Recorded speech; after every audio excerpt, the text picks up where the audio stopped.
The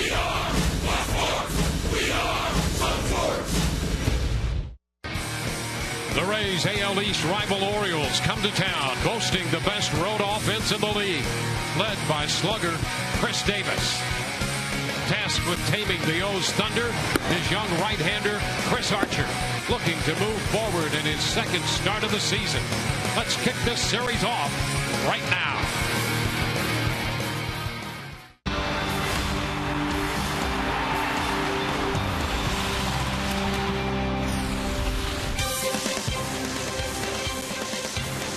Tonight we welcome you to Tropicana Field. The Rays return home, beginning a 10-game homestand, and the first team in, the Baltimore Orioles.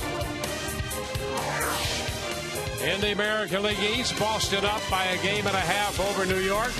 Baltimore 2.5 back, and the Rays are running fourth, 4 games off the pace. Hi again, everyone. Welcome to an evening of Rays baseball. Wayne Stats with Brian Anderson. We'll be hearing from Todd Callis in just a few moments. Well, the Rays off a 5-3 road trip.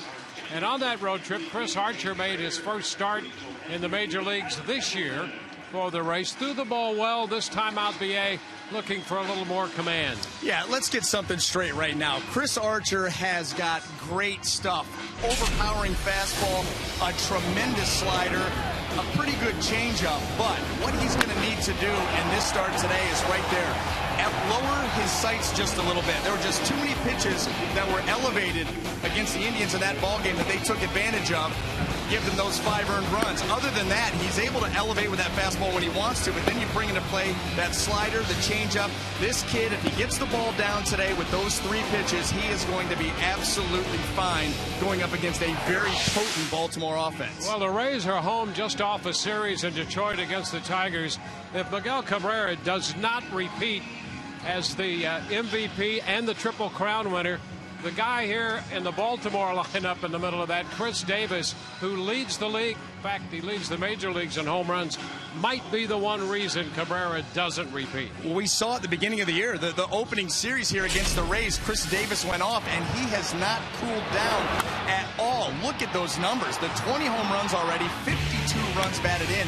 The reason for the gaudy average is because he's using the whole field. He's got such a smooth, powerful swing, and he is hitting the ball all over the place. That's why you see the average there, and you see the power and production numbers. Because he is so strong, he's been on the fastballs, and even the breaking pitches, when he's been a little bit out in front with his body, he's been able to keep his hands back. And like I said, for the 3rd time, he's so strong, if he keeps his hands back, he gives himself a chance to do damage.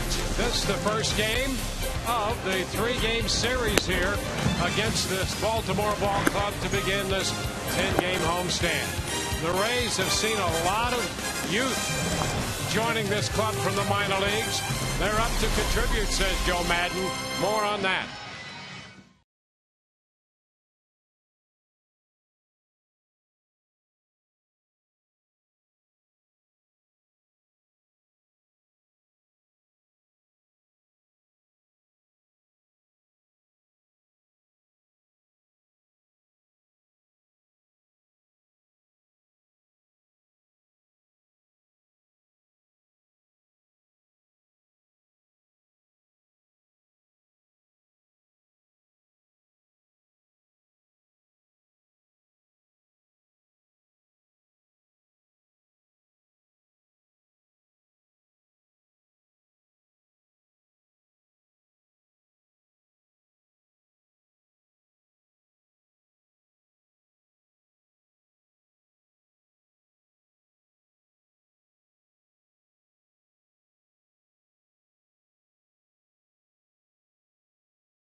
Major League time is you take the backpack down to the bullpen with all the goodies in it. That's Alex Torres as the Rays get ready for the first of 3 with Baltimore. First of 10 in this homestand. Baltimore 3, Boston 3, Kansas City for 4.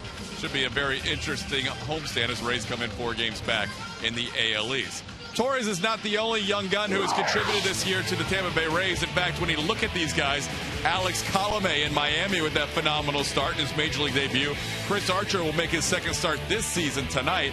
We mentioned Torres. What he's done out of the bullpen, 1 hit in 10 1/3 innings is ridiculous. And Jake Odorizzi making a couple of starts as well. The pitching coach, Jim Hickey, loves the depth that the Rays have in their pitching staff. Call-ups have been great. You can't say enough about the player development department and the people that they provide to us. And what Alex Torres did last night is very, very special and was huge. You know, that goes a long, long way toward a young pitcher's confidence. Colomé was outstanding. I mean, he couldn't have pitched probably much better. These guys have all made great contributions. And, you know, when we look back on the end of the year and we're a playoff club, it's going to be because of the contributions of guys like that as well. The envy of the other 29 teams in baseball is the Rays keep finding these arms and developing these arms to come up and help at the big league level. Tonight is Chris Archer's 6th Major League start and his first this year at Tropicana Field. Enjoy all the action right around the corner on Sun Sport.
Brought to you by the Tampa Bay Times. Amazing stories only in the 2013 Pulitzer Prize winning Tampa Bay Times.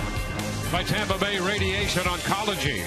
When cancer strikes, strike back with CyberKnife. Available at Tampa Bay Radiation Oncology. And by Toyota. Let's go places. So the Rays have come home off the road trip and will send the young right-hander Chris Archer to the hill to open this series. The Rays and the Baltimore Orioles have played 9 games this year, and the Rays have won 5 of those. They've gone 5-4. Only one of those at home, where they're 1-2 against the Orioles this year. Let's take a look at the starting lineup for Baltimore, brought to you by Sweet Bay Supermarket. Nate McLeod will lead off in left, followed by Manny Machado and then Nick Markakis. Adam Jones, Chris Davis, and Matt Wieters down the middle. J.J. Hardy's red hot, hitting 7th at short. The DH is Chris Dickerson. Ryan Flaherty at second base, and he will hit 8th. Well, taking the mound tonight for the Tampa Bay Rays, going to be right-hander Chris Archer. His numbers, those are his numbers from last year with the Rays in the big league. 6 games, 4 starts, brought to you by Coventry Healthcare of Florida. And here's Nate McLeod, first pitch of this game, presented by Pinch a Penny, and it's a fastball in there for a strike. 24-year-old right-hander Chris Archer. 1-1. He got hurt on his off-speed stuff in Cleveland. The changeup hurt him. And he gave up 2 home runs off that pitch, almost in the same exact spot. McLeod fouls it out of play. And I think that's going to be something to look for tonight. You know, Chris Archer has the overpowering fastball. They're going to get up there in the mid-90s. He's got the put-away, disappearing slider. But the changeup against the Indians in that particular game really slowed his body down, almost telegraphing that pitch, made it easier. Pitch upstairs, 2-2. Joe Madden said he'd like to see him use the slider more. And why not? It is an absolute legitimate put-away slider to righties and lefties. He can back foot that to the lefties and sweep it down and away to the righties. And this one hits McLeod. So Nate McLeod hit by that pitch. And the leadoff hitter is aboard for Baltimore. Well, and I think that was the slider. He went to that slider to try to back foot it to McLeod, and he yanks this thing. McLeod didn't exactly try to get out of the way of that either. Let that ball break in. He just kind of stops, and there you go. Right off the shin. So McLeod is aboard, and anytime this club gets anybody on base, it seems you have to be aware. McLeod, how about this guy? He's 21 out of 22 in the running game. Well, this team swipes bags at such a high percentage, best in baseball. First pitch to Machado, Manny Machado, and he takes it inside. They are 48 out of 56 as a team. You see the 21 out of 22, and you can trace that right to Buck Showalter and the game plan. This guy has an idea when he wants to run. He gets the right matchups. He's going to send them, and they're almost always successful. A high foul headed out of play.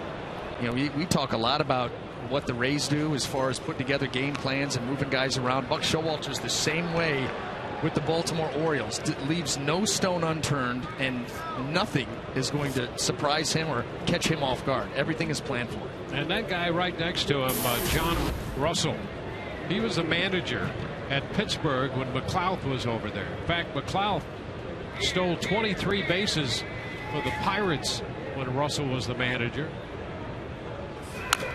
Foul ball. The count is 1-2.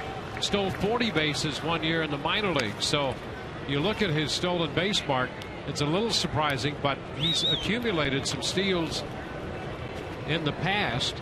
And Russell was a guy who was a big supporter of McLeod. He said he's a guy who's had to prove himself wherever he's been.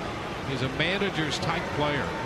He gives you great effort. He's been a key addition to this Baltimore lineup. Those are the kind of guys that Buck Showalter insists upon having upon his team. Are guys that are gamers. They're gritty. This is a gritty ball club. And going back to the stolen base deal, when you have a guy that has shown the propensity to be able to go out there and run a little bit, and then you combine him with a guy that knows when to send him, that's why you're seeing the season he's having. And the great thing, the interesting thing about that, he doesn't have blazing speed, but he can steal a base, as he's showing this year. And there's a lot of times you see guys that are blazers, bad base runners. And then you see a lot of guys who have decent speed, they can run a little bit, that are great base runners.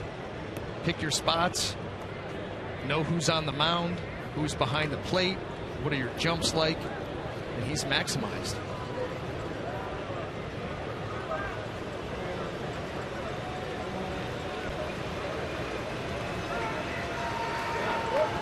One and two, the count, and a move to first. McLeod back in.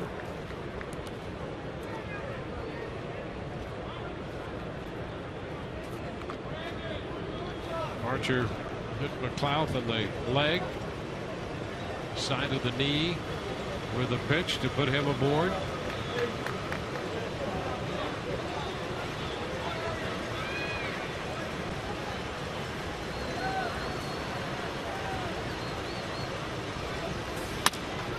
The high chopper. The tag at second, and the throw to first will not be in time. Zobrist had to wait for that ball to come down and got a quick tag on McLeod to get one out. Well, the chopping action by Machado took the double play out of order. No way they were going to be able to turn it because of that, but makes for an easy tag for Ben. And that ball was chopped so high in the air, there had to be at least a moment there where Zobrist was wondering if the ball was going to come down quickly enough. When you have that internal clock running too, you know the base runner's bearing down on you. That ball's chopped right near the bag.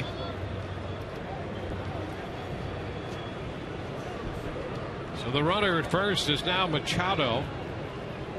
Nick Markakis hitting third, and Showalter's lineup. Markakis just back with Baltimore. He's been away from the club for a couple days due to the death of his grandmother. So he's back in the lineup. You'll recall last year when he came back, he hit in the leadoff spot. But he spent most of his time out of that spot this year. Chopper to Zobrist. Escobar won first base in time for the double play. 4-6-3. Markakis bounces into two. Baltimore without a run in the first, and the Rays are coming in to hit.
Presented in high definition, brought to you by H.H. Gregg. Let's take a look at the Rays starting lineup. Presented by Sweet Bay Supermarket. Matt Joyce, Ben Zobrist, and Kelly Johnson returning to the lineup. Evan Longoria, James Loney, and then Desmond Jennings sixth. The DH is Luke Scott, followed by Jose Molina hitting eighth, and then Yunel Escobar. Taking the mound tonight for the Baltimore Orioles, right-hander Jason Hamill. Making his 13th start of the season, still looking for that consistency. I mean, he does have a very good record pitching on the right days with that 5.43 earned run average and averaging just 5 2/3 innings per start. And he's 6-0 in 7 road starts. 7-3 overall. So here's Matt Joyce. 1 ball, no strikes. Joyce hitting .255.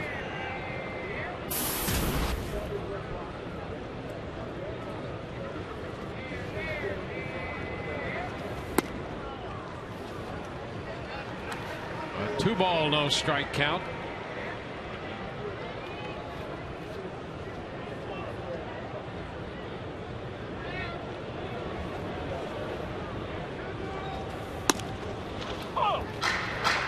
Two and one. Hamill coming off his last start against the Tigers Gave up 3 consecutive home runs and wound up ejected from that game. Gave up home runs to Victor Martinez, Johnny Peralta, and Alex Avila. And then with a breaking ball hit Matt Tuiasosopo and was ejected by Hunter Wendelstedt. How about that on a breaking ball? I mean, let's mix in some common sense. If I'm going to drill somebody, I promise you it's not going to be with something that's got a hook in it. It's going to be 4-seam, straight as an arrow, as hard as I can. I mean, that's what drives me crazy. You eject the guy. You're so hell-bent on, if someone gets hit right here 3 straight, he's got to go, and it's a breaking ball. Figure it out. That's not how you plunk somebody. 3-2, one hopper. Flaherty out there in shallow right field out of the shift makes the play. Now let's take a quick look at the Oriole defense as it lines up behind Jason in the outfield left to right. McLeod, Jones, and Markakis across the infield third to first. Machado, Hardy, Flaherty, and Davis. Matt Wieters will be behind the plate.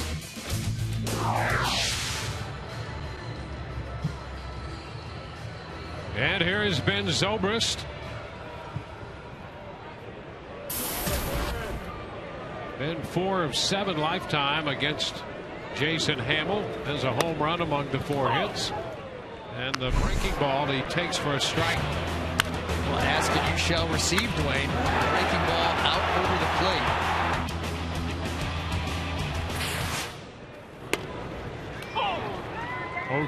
And that's what's really plagued Jason Hamill this year. Pitching from behind a lot and elevated pitches. You know, we talk a lot about his sinker. Well, too many balls elevated have flattened out. His home run percentage rate is double what it was last year. And that inconsistency and where his stuff is in the zone has kept him from getting deep into games. I remember the last time when the Rays went into Baltimore, the talk was Jason Hamill working to try to get deeper into games. It still hasn't happened with the consistency that he would like.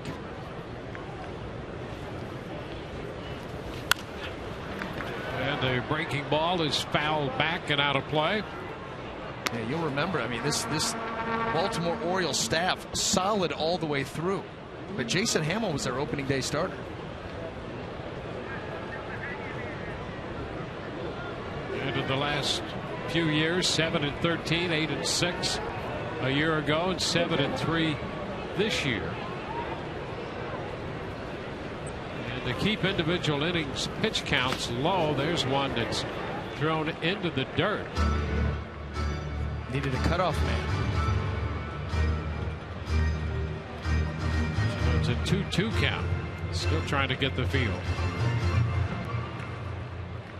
Well, he's a max effort kind of a guy. You know, he's tall, lanky, tries to stay very tall over the rubber and use his hand out in front. Very handsy pitcher.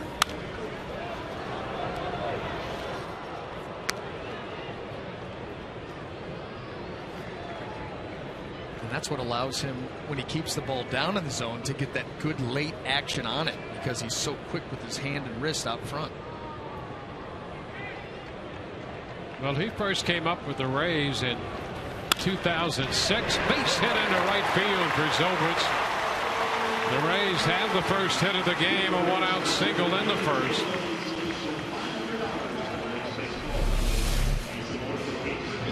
Trying to come in, that ball on the inner third, but Ben Zobrist just pulls the hands through and finds a hole.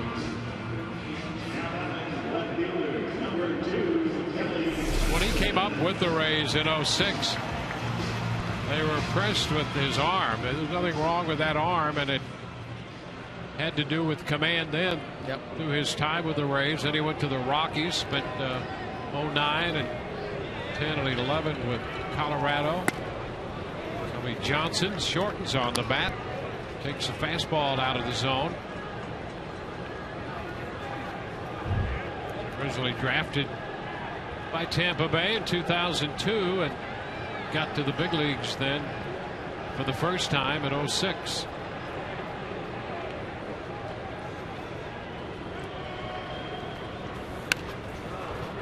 He pushes this one foul. And Machado pretty much alone on the left side of the infield. Hardy, the shortstop, pulled up toward the middle. got all that room over there, a runner on already with one out. Kelly Johnson's like, listen, if I can punch that ball and get it by Machado, that's first and second, potentially first and third, depending on how far that ball rolls.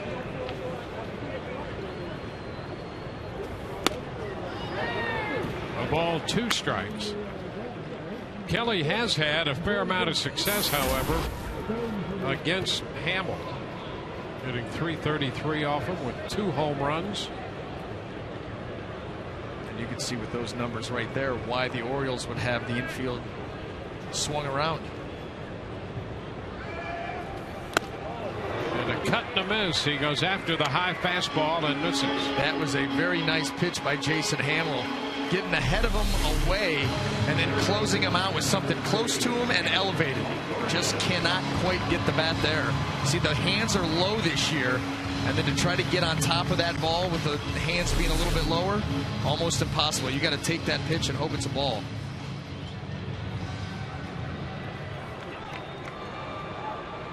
And now Evan Longoria with Zobrist still at first, 2 away.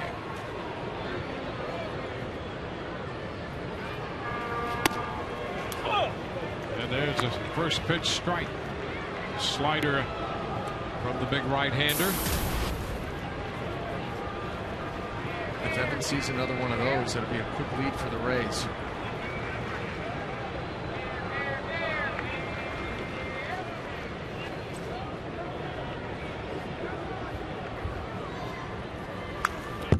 Well, he thought he was going to see another one and did, and fouled it back. I stand corrected, but the swing was there. Yeah, that was another hanging breaking ball, and Evan did have visions of a 2-0 Rays lead. Almost was too bad.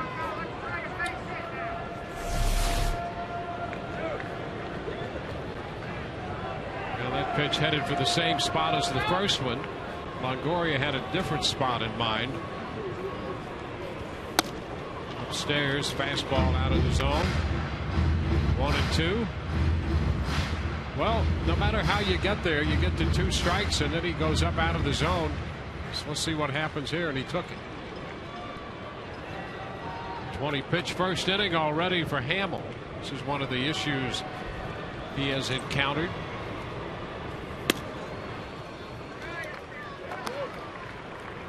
Couple shots with the fastball out of the zone, and the count is 2-2. You know, that was a perfect opportunity there for that 1-2 slider, but I don't think that he very eager to go back to that pitch after 2 in a row, hung right up and out over the plate. This would be another opportunity to go to the breaking stuff. And a swing and a miss. He came fastball, wow. Challenged him 2-2 with a 94-mile-per-hour fastball. Strikes him out. The Rays leave 1. No score through 1.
No score. We go to the second inning. Just a reminder, as you enjoy a cold one, to look forward to Miller Time later in tonight's game.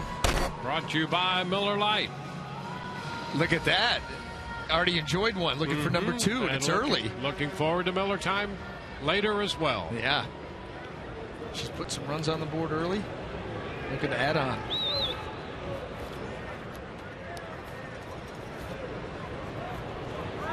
Adam Jones, cleanup hitter for Buck Showalter, leads off the second. Davis and Wieters will follow. Pitch is low from Chris Archer.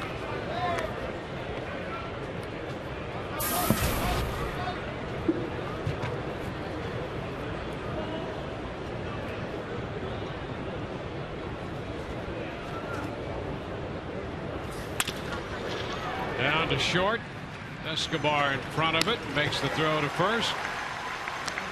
So that takes care of Adam Jones to lead off the inning.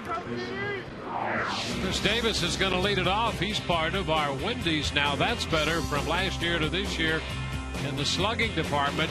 You know, Davis was pretty good to begin with last year. He's improved upon that. James Loney, of course, Kelly Johnson for the Rays, and over in the National League, the A's pick, Paul Goldschmidt. Yeah. New contract. Lock that guy up. Well, I know that even though he's in the other league, you've kept your eye on him, and you're very pleased to see that your prognostications have turned out to be correct. Well, he was a guy that I thought, you know, merited that early contract, get him locked up. You see the production, how he's responded. Yep. It was a no-brainer. 1-1 the count here to Chris Davis. Now the Rays switch the shift around, and Longoria goes to the first base side of second. Big cut and a miss again. 96 on that fastball. This is the kind of heater that you give a guy when you see the numbers that he has. And did you see the nice finish on that fastball? I mean, Easy. yes. Now watch when Archer, you know, when you look at him mechanically, everything is very slow, very deliberate, and then his hand just explodes through his release point. A couple of 96s here in the velocity department. Pitch is skied into center. Jennings right there. So the hard stuff, and then the slider. And Davis is out number 2. You know, when you watch him too, I'm telling you, Chris Archer, very slow, deliberate, and that will give hitters, you know, that will lead to some deception because they see a guy that's kind of slow up, boom, boom, boom, and then everything just comes exploding at you all at once. And that ball jumps on you. You add on the fact that he's getting it up there to 96 so far. Rays have the shift on for Matt Wieters. There's a strike, and the way he swings the bat against the Rays, if Joe Madden could slip an extra defender or two out there, he'd do that. Up over. Well, there you go. That's for his career. 64 games, 335 against the Rays.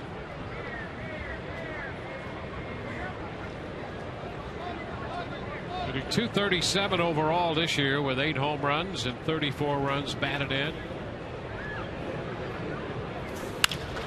Takes it the other way to left. Johnson back to the track with room, and he makes the catch to retire Wieters and the Orioles.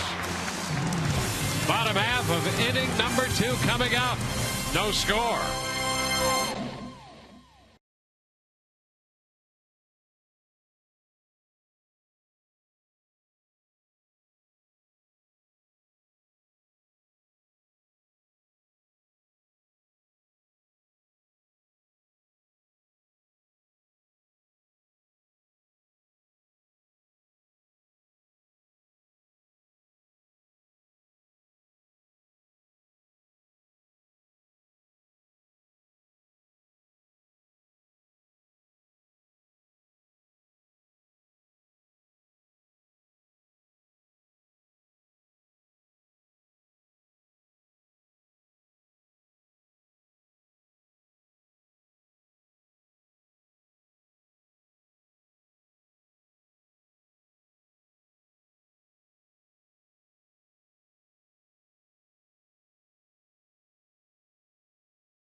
For the second in the game tonight and all season long.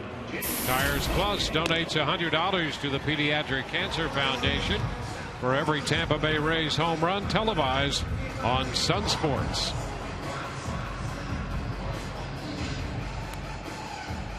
James Loney walks to the plate.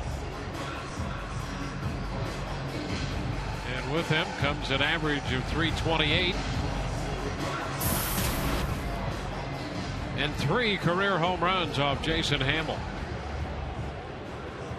Jennings and Scott to follow.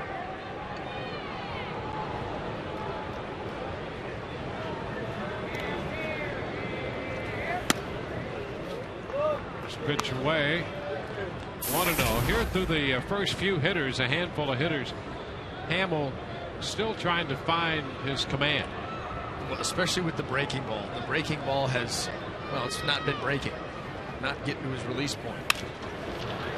Down to first, and a nice backhanded stop there by Davis, who makes the play unassisted. And that's where you'd like to see the Rays take advantage of that. I mean, that's what they've been very good at all season long, is when a pitcher has struggled with command, has not been able to find it early, they have pounced.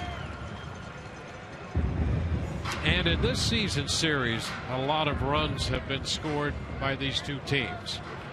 I mean, they've really just pounded each other. Yeah.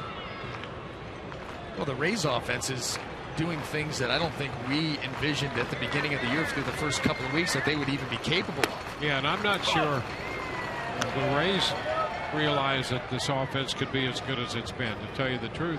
Joe Madden says he thinks, as we discussed this a couple of weeks ago, he thinks the offense could continue to get better.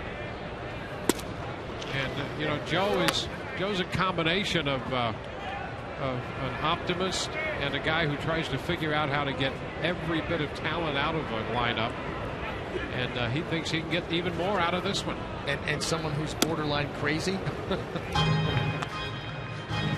2-1. Well, I'll tell you, the way the club finished spring training, there were a lot of looks going, hey, is this the offense? It's upstairs, and that's how they started the regular season. That's exactly right. First couple of weeks, that's exactly what they gave us. And then they got to Baltimore and hit 9 home runs. And from that point forward, they have been a red-hot offense. High foul ball coming straight back and out of play. You know, to the point that it's not fluky anymore. I mean, you're not saying, well, when are they going to fall off? No, you really believe at this point that this is the offense. They've gotten production from up and down the lineup.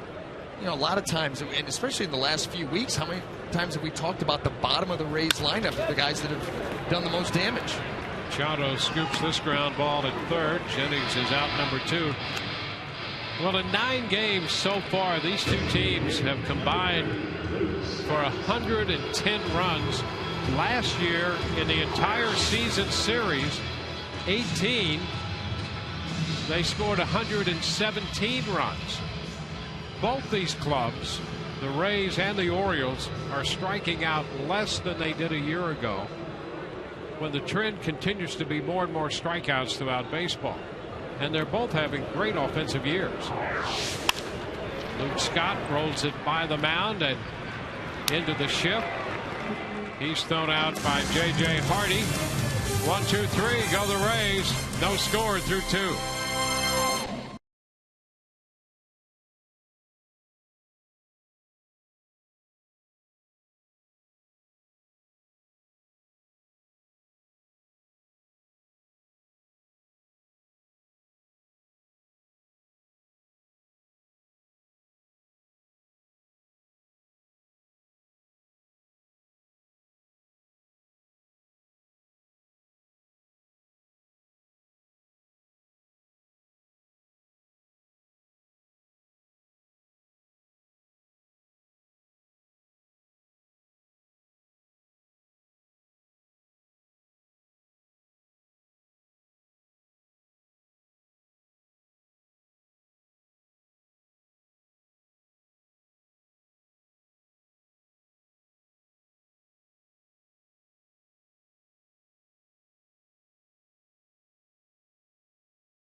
Scouting for the Tampa Bay Rays, R.J. Harrison. Day 2 of this 3-day first-year player draft. R.J., I know it's been a crazy time for you. Let's talk about, first of all, the early picks yesterday. Rays fans see Nick Schufo as the first pick, 21st overall.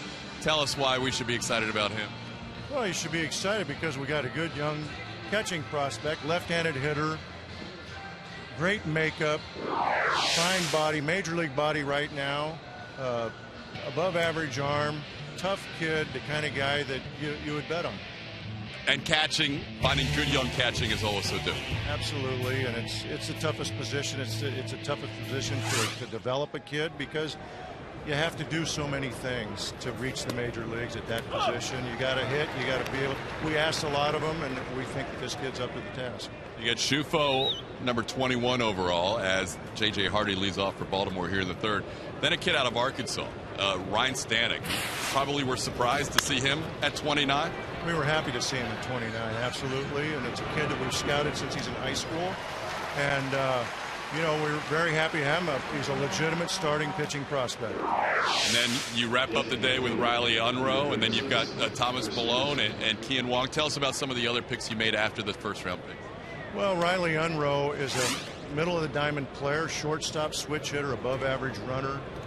Tremendous instincts for the game, 17 years old, a lot of things in his favor, a player that we like a lot. We've scouted well, we've done a good job on him. We're happy to have him. Thomas Malone. Tommy Malone is an athletic northeastern kid, dual sport kid in high school, football player, baseball player. We saw him last summer compete with the best kids in the country and competed right with them, and he had a good spring, a good kid, and another center fielder athlete to put into our system. And Kian Wong, interesting, the younger brother of a kid you were interested in a couple of years ago. The Cardinals took Colton Wong in front of you, but what do you know about I guess knowing his family, knowing the kid, and is pretty good a head start when you scout this guy. Right, we know him pretty well. Casey Onaga, our scout in Hawaii, Jake Wilson, our West Coast supervisor, they have long relationships with Wong family. And Keen is, he's not Colton, but he has a lot of Colton's characteristics, and most importantly, he has that desire and that toughness, and he's a good left-handed hitting prospect that we're really happy to have.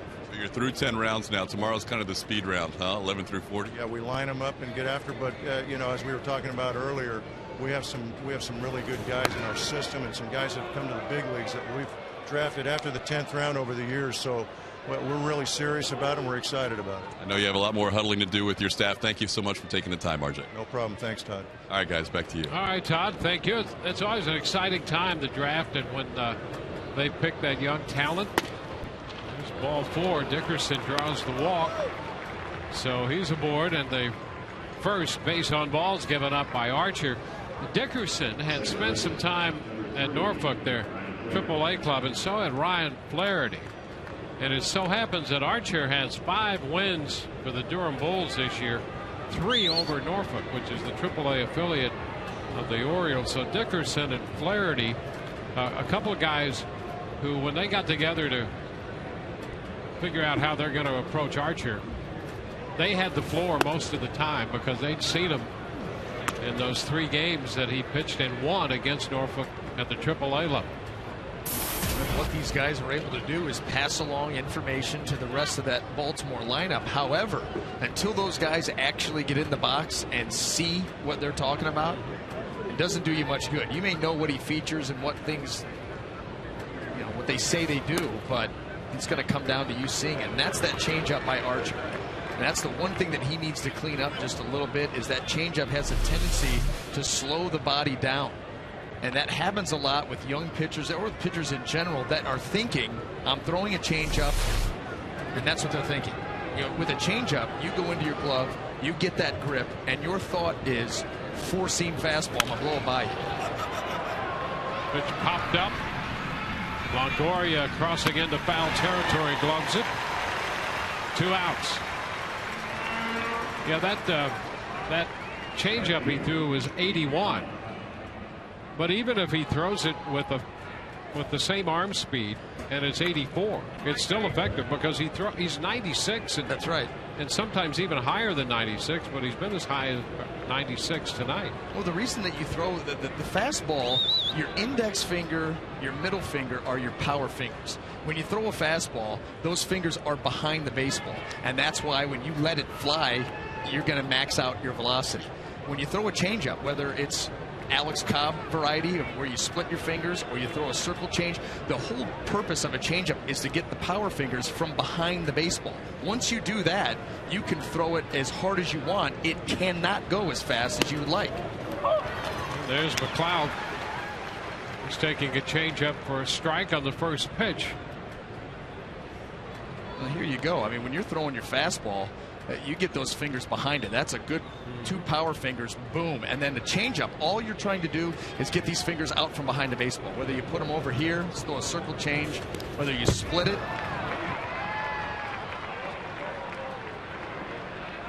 But pitch down, and Dickerson moves up to second base on the ball in the dirt. That's going to be a wild pitch.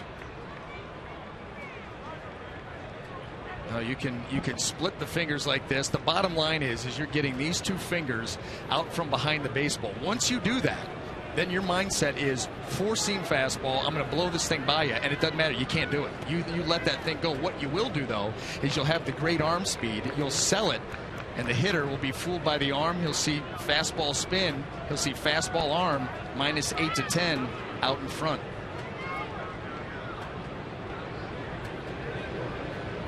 1-1 to count to McLeod with Dickerson in scoring position. And the change up again and slowed it down. He threw that pitch.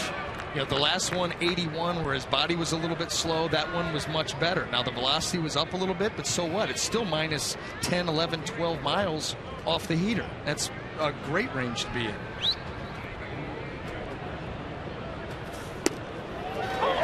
There's a strike. Fastball at 95. So the separation from 95 to 84 and the reverse is perfect. And you see guys even effective at 8 miles an hour difference. You'd love to be 10 to 12. That's just ideal if you have the same arm speed. And Archer is right there. Just got to throw it.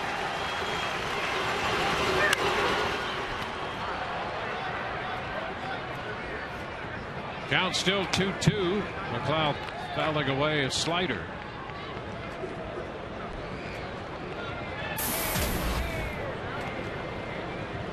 You know, that's what makes those pitches so effective for Jeremy Hellickson, for Roberto Hernandez, for Alex Cobb. When they throw that changeup. Alex Cobb's changeup the other night against the Tigers, best I've seen all year. I mean, he was dynamite for the whole game, but that changeup was outstanding.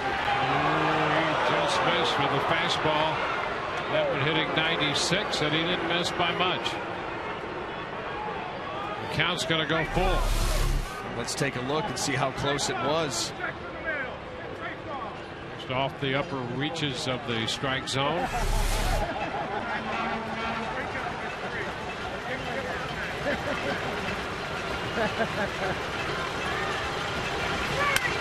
And the foul ball back. Now, Cobb's stuff was so good the other night. I love the description that Torrey Hunter used on both his changeup and his breaking ball. His breaking ball was so good. He said, I thought it was Bugs Bunny out there. And that's a perfect description because Cobb was outstanding in Detroit the other night. 1, 2, 3, you're out all night long. 3-2 again to McLeod. And it's down and in. He just missed there. How does a guy not swing at that pitch? I mean, that is a slider breaking down in. Does it catch the plate? Awfully close. Oh, that's a great pitch. In more ways than one, that's a great pitch. Wow, that certainly looked like it caught plenty of plate. Sure did. Does not get the call, but I'm shocked he didn't get the swing.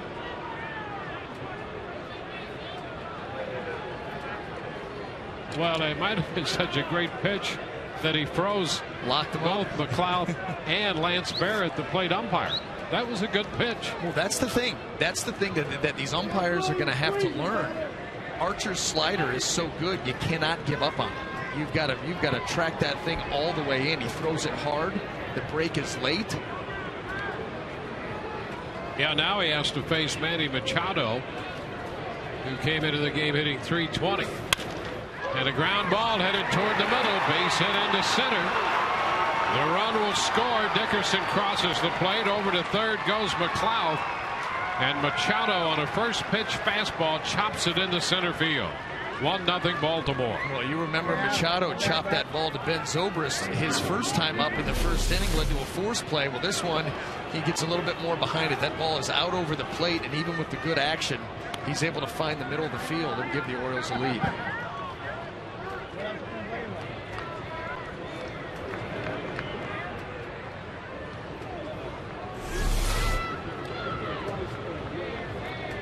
Second run batted in for Machado this year.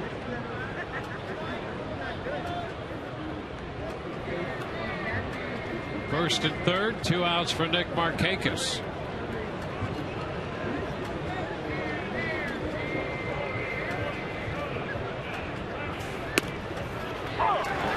pitch is a strike. Another good change up there by Archer. The last two have been picture perfect. They were.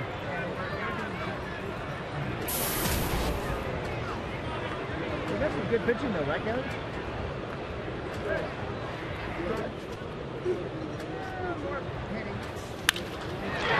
Ball back into center, but Jennings is there, and he makes the catch to retire the side. 1 run, RBI single by Machado, 1-0 Baltimore.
Nothing, and you are really gonna love this exchange on Twitter. The Rays' first-round draft pick, Nick Schufo, already challenging our Cy Young David Price to share his jersey number. He tweeted, "Gotta work now so one day I can catch the great David Price, and maybe one day we can work on a deal so we can share the number 14." And it gets even better. Price countered with this tweet to Schufo, "That will be tough to do, but we can work on something for sure." Congrats. Now, Dwayne, BA, I know I haven't really pushed you guys on Twitter enough lately, but you have to appreciate that little exchange right there. Well, I tell you, the young catcher has great aspirations. Hey. And so let's get with the program. Eyes on the prize. That's exactly right. To get up here and catch David Price, such an exciting time in a young player's, life, career. I mean, if we're talking, this is high school. Nick Schufo, the catcher, out of South Carolina. Molina rolls it to the left side for Machado.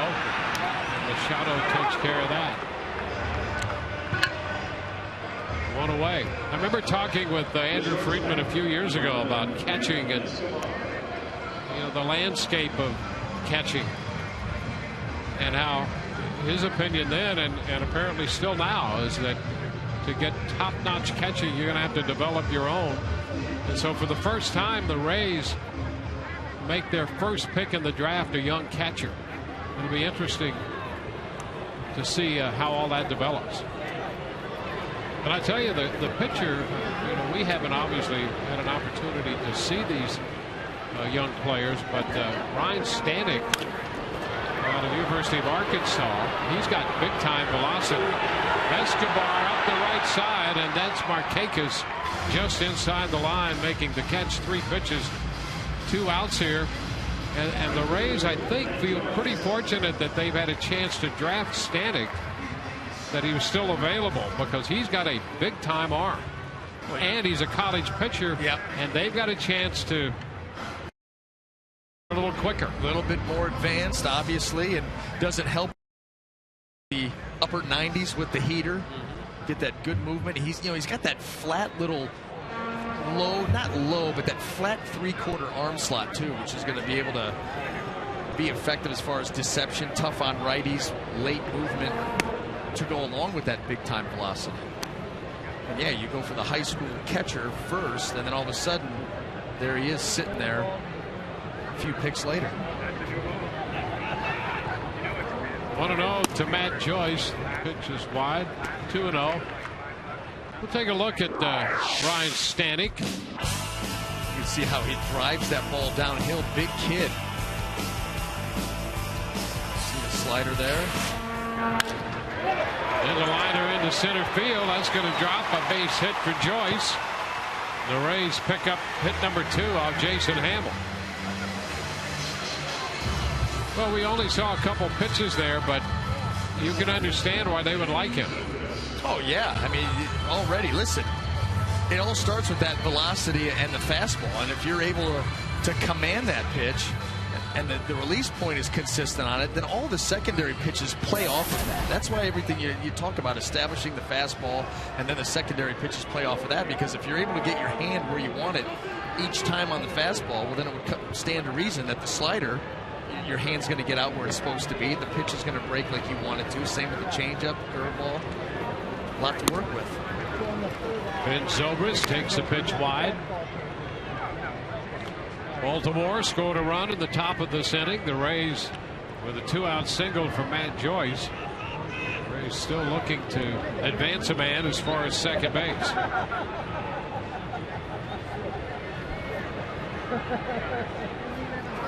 We can get across the 1-1.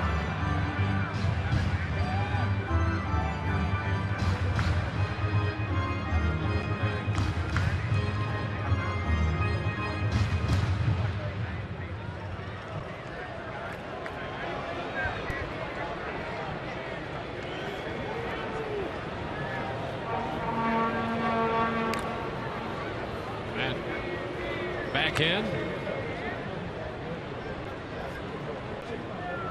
Well, Joyce had that streak of reaching in 31 consecutive starts. In the last couple games at Detroit, he failed to reach base, so he's back on there tonight, his second at bat. There he goes. Pitch is a ball, and the throw is not in time. A head-first slide. Throw faded a bit to the right side, and Joyce has his 5th steal in 6 attempts. Well, and Matt Wieters had a good pitch to work with right there. This is not something that you see very often against this Oriole team. Opposing base runners barely over 50% against them. 15 out of 29, now 16 out of 30. They're very good at the running game, and they're very good at stopping the running game. And Matt Joyce able to pick one up there and get in a scoring position with 2 outs.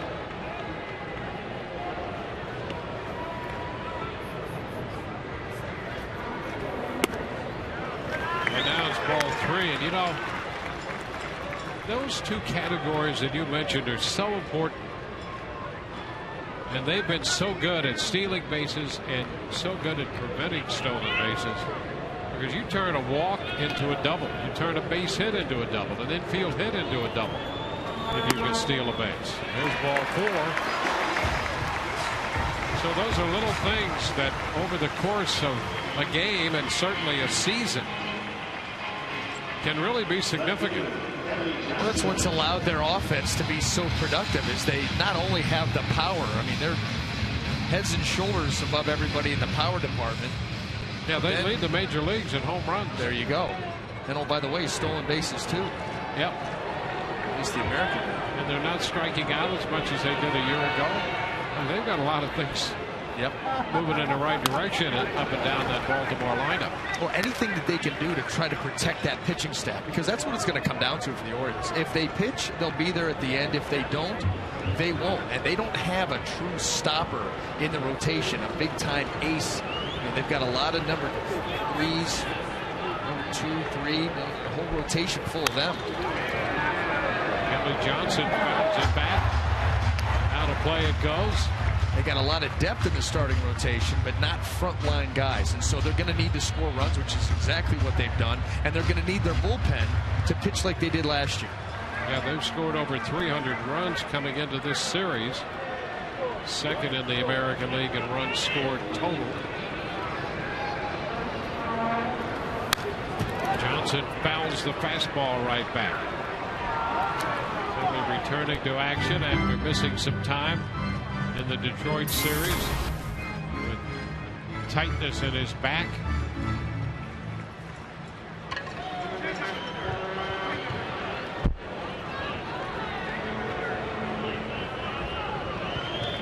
It's a ball, 2-strike count.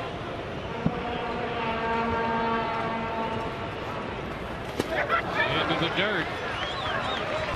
How about the play by Wieters? That was a difficult ball to scoop, block, whatever you try to do. A yanked breaking ball. Just going to slide over and keep it right in the glove. A little body English going as well. And with any kind of breaking ball, you need that. That ball's going to be breaking down and in, and it's going to end up bouncing the other way. There's ball 3. Now, you remember they were able to close Kelly out in his last at-bat with a fastball above the hands on the inner half. Let's see if they attack him there now. What do you think? Is Wieters talking about that with him right now? Well, he could be. I think after the 2 breaking balls down and in, you've worn that pitch out. He's not biting. You got to go to the safest position that you have. And they're out there talking about it right now. Big part of the game. 2 base runners aboard. Hamel still fighting for his command a bit. 26 strikes, 21 non-strikes. Full count, runners go. And the pitch is lined into right. Markakis, however, moving to his right, is there to make the catch. And the Rays are out in the 3rd. They leave 2. 1-0 Baltimore.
Hitting 1-0 at the end of 3. Price, for the first time since he went on the disabled list, guys, 22 days ago, threw off the mound today. A big step in the process of coming back. Good to see number 14 wearing the jersey and the cleats once again under the watchful eye of Matt Moore and pitching coach Jim Hickey and Ron Porterfield and Stan Borowski as well. Price threw 33 pitches, said he was throwing all his pitches, and said he felt outstanding. He will go on normal 2 days rest now and throw again off the mound on Monday on his road back, guys. All right, Todd, thank you. Well, let's hope that he's back as quickly as possible. But there's really no definitive word on what they expect at this point. One strike to count to Adam Jones. Man, you just wonder, you wonder what's going on, what the plan is. Just from that little video right there, he looked to be throwing free and easy. Ball coming out of his hand nice. Didn't look like he was holding anything back. Well, the Rays traditionally have been extremely conservative about those things. And all the reports we hear, as we did there and observed, have all been positive. Yeah, I mean, when he throws 33 pitches. We saw a couple of high-intensity pitches thrown by David Price, and he says, "Listen, I threw everything, and I feel outstanding. I want to press on the gas pedal just a little bit." Me, I'd like to see the big fella back.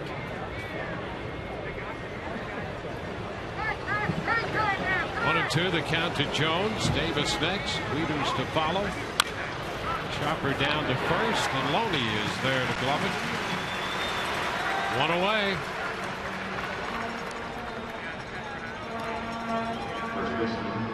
And Chris Davis. Davis to the fly ball into center. That was back in the second inning. Those numbers are like video game numbers. 355, 20, 52. He's got 20 doubles also. Yep. Big cut and a foul ball back. And he is part of the AT&T social media poll who will hit the most home runs in the American League this year. TB1, Davis, TB2, Edwin Encarnacion. How about Miguel Cabrera? Maybe Yoenis Cespedes, and a right-hand other, TB5. Swing and a miss. 0-2. See, how do you spell Goldschmidt? I've just been told that he's not eligible for this. Really? Yeah, it's American League. Yeah. Okay. Gotcha. Oh, we just missed. The count is a ball and 2 strikes. Well, you got to like his chances.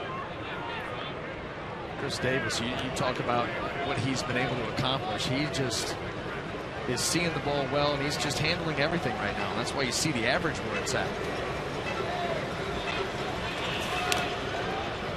2-2. Boy, I like a guy up there. Look at the size of the bat that he's using. A couple of years ago, here's a big, strong guy. He was using a 32-ounce bat, and he went to a 35-34. And he's got some good reach with that bat. Oh, yeah. Plate coverage is great. That's why you see him hit so many of these home runs to left center field. He lifts a high fly ball back into left center now. And Johnson and Jennings recover and make the catch. Well, Jennings at the last moment right there in front of Johnson. 2 gone. Johnson was headed back to the wall. I thought he came out of the stands. He did.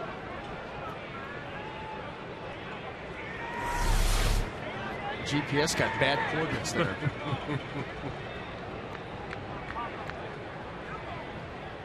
Well, you take that big swing.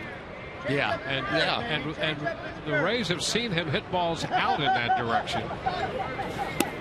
So you can't blame a guy whose first step or two might be back. That is not a bad move. Yeah, you see Chris Davis, and it doesn't even have to be his big swing. He's so strong and smooth that, yeah, you can't blame a guy for those 3. 2 of the 3 have come against the Rays. Yeah. 3 to the left and He hits him out to center field, too, the majority of the time. Well, that tells you something about his approach, staying up the middle. Change up in the dirt. 6 times. 1-1 to Wieters.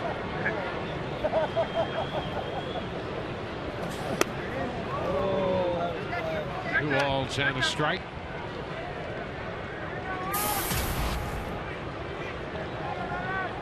Archer up to 55 pitches, 2 outs into the 4th.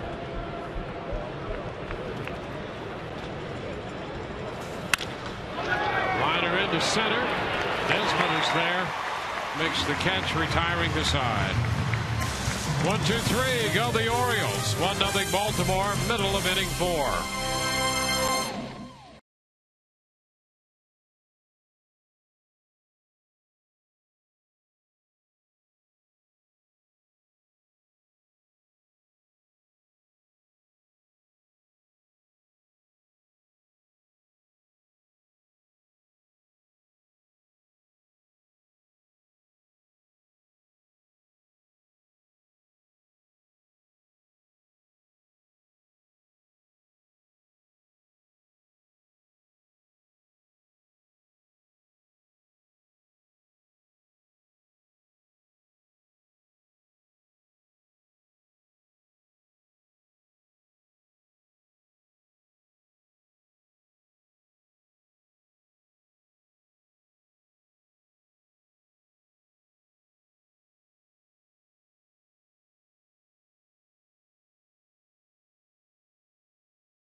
Just a reminder, country music megastar Martina McBride heads to Tropicana Field during Country Night.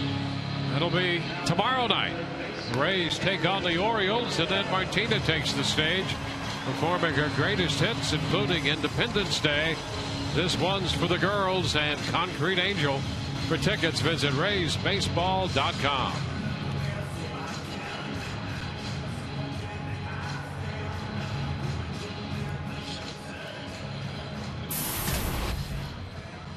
Evan Longoria is set to lead it off. Evan and James Loney and Desmond Jennings against Jason Hamill. 0-1. Hamill overall 7-3 with a .543 earned run average and 6-0 on the road, to the tune of a .417 ERA. 3 scoreless innings tonight. He's 1-1 with Evan here leading off the 4th. Evan had 2 or 3 pitches to hit his first time up. He did. A breaking ball that he took, another one he took a big rip at and missed it, then swung through a 94-mile-an-hour fastball that was really right down the middle. This one right back to the hill. Oh, got the glove up there to grab it. Toss to first, 1 away. I'll tell you, the other thing that's really hurt Jason Hamill this year is coming into this ball game, he had already given up more extra base hits in 68 innings than he did in 118 last year.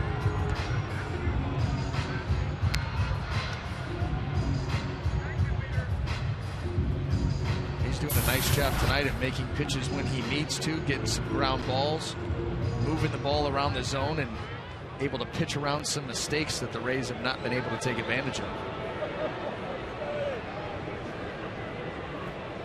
Well, let's see what James Loney can do in there this time. Takes a fastball off the plate.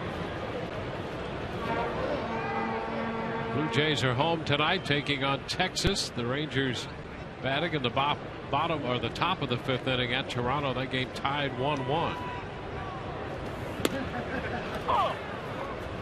Count here is 1-1, and Detroit has a 3-0 lead. We're batting in the bottom of the third against the Cleveland Indians. It's Ubaldo Jimenez against Justin Verlander.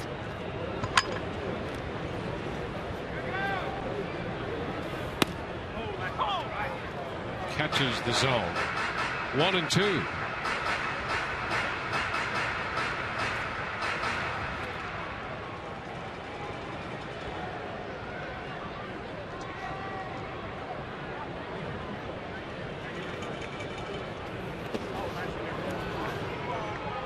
Count evens.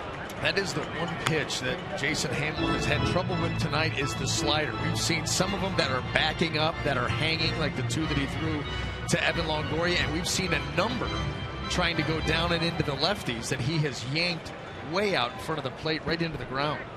Having trouble finding that release point.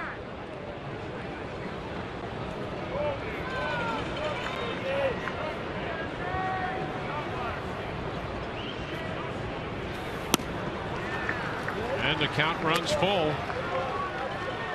Well, this is the third hitter of the last four he's faced. He's run a 3-ball count on. 3-2 now to Loney. That will come back to haunt you. They continue down that path. These Rays hitters will start to figure him out. Loney the other way. That's a fair ball, and now skips into foul territory. Loney's on his way to second, and he's in there with a double.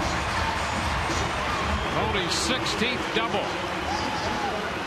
Well, it's just funny in this game how it works. You know, if you continue to walk the edge and get yourself into compromising counts where you've got to throw the ball out over the plate, it will not last forever. This right here is breaking ball down and away, but James Loney does a nice job of staying on it. Finds an open patch of grass and puts the Rays in business here with a runner in scoring position. Well, it's obvious that a 3-1 count is not good for a pitcher, but for Hammel this year, the opposition's hitting .600 off him, 6 of 10 in 3-1 counts. And the interesting thing about that, of those 6 hits, 4 are home runs.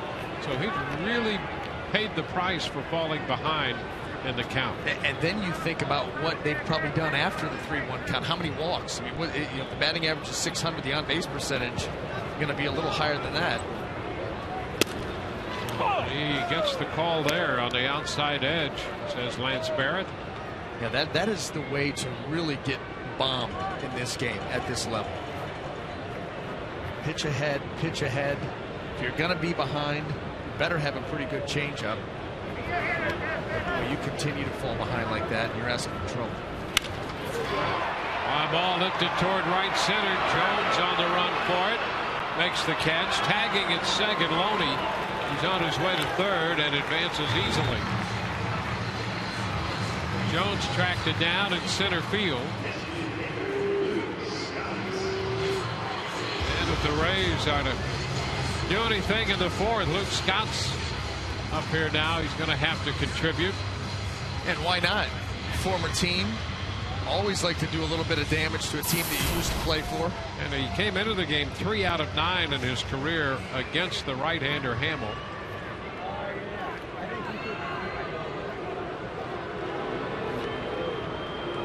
The Rays, for the first time tonight, have a man as far as third base.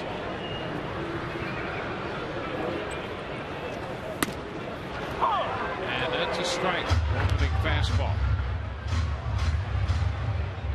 Rays have 3 hits. They've drawn a walk, but no runs yet.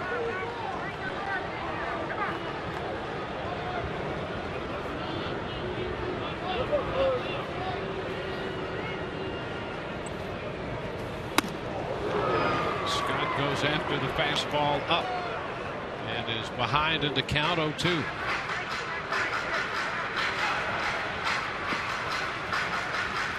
The Rays have been so good this year with runners in scoring position.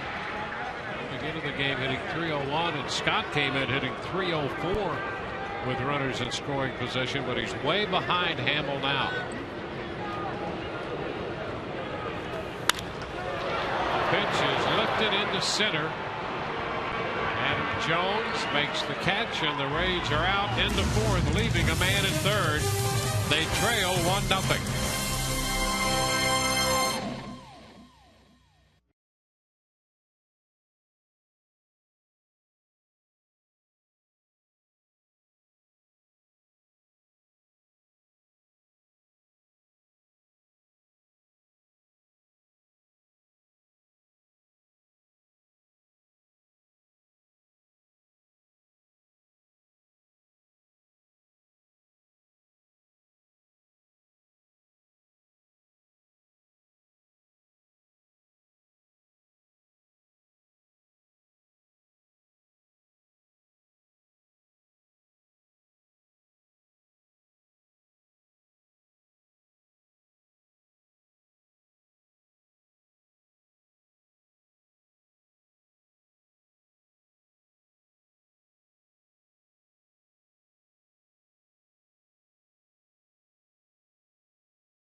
The score.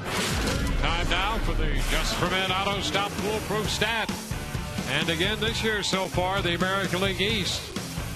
When you look at combined records by division, the AL East at the top again with a winning percentage of .545 ahead of the National League Central.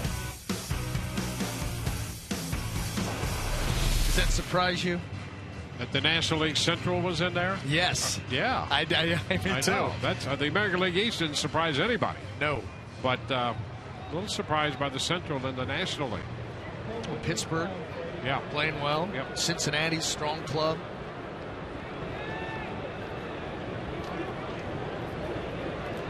J.J. Hardy's been red hot. He leads off the fifth for the Orioles. The pitch from Chris Archer is a fastball for a strike.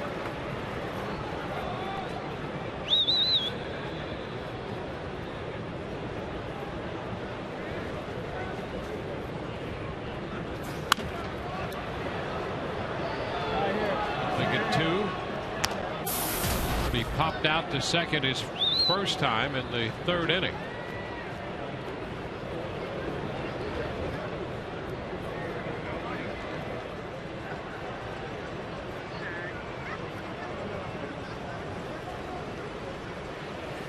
And he's out on strikes. Hardy could not check. That's out number one in the fifth. Now that is that put away slider. You see the grip and the rip. Get it. You see why Matt prefers he throw that pitch a little more often.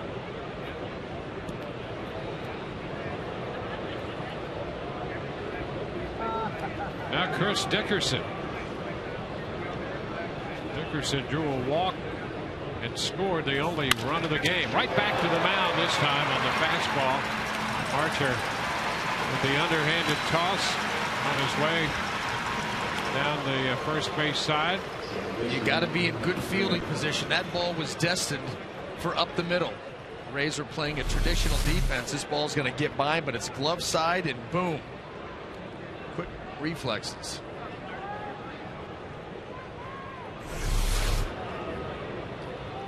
So 2 away.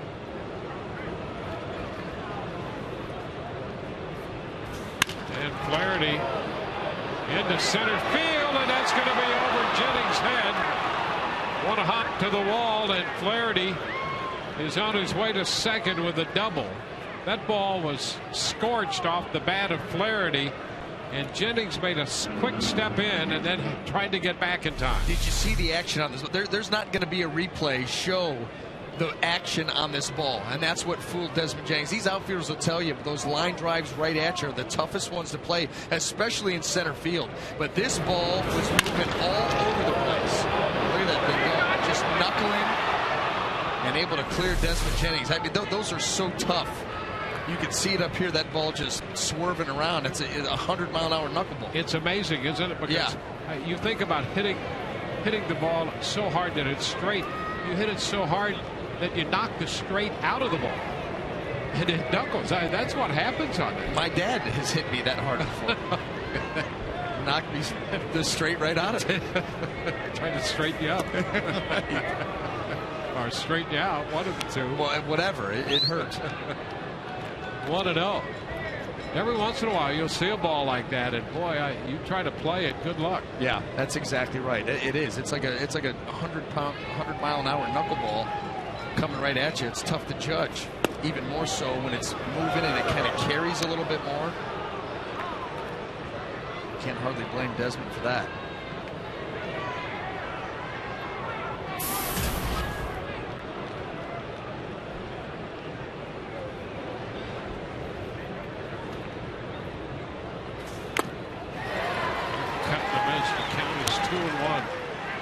We saw a ball here a few years ago when Upton was out there.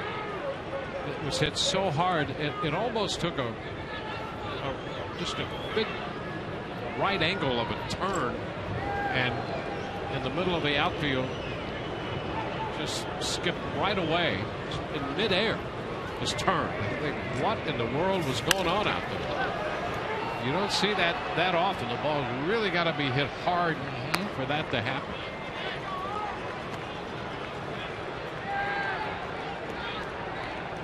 Two balls, 2 strikes, the count to McLeod. It's just perfect square contact. I mean, you split the ball perfectly. If you get it a little bit too far down, you're going to get that backspin and that carry. But you catch it just perfectly, and you do. You knock the spin right out of it. That is.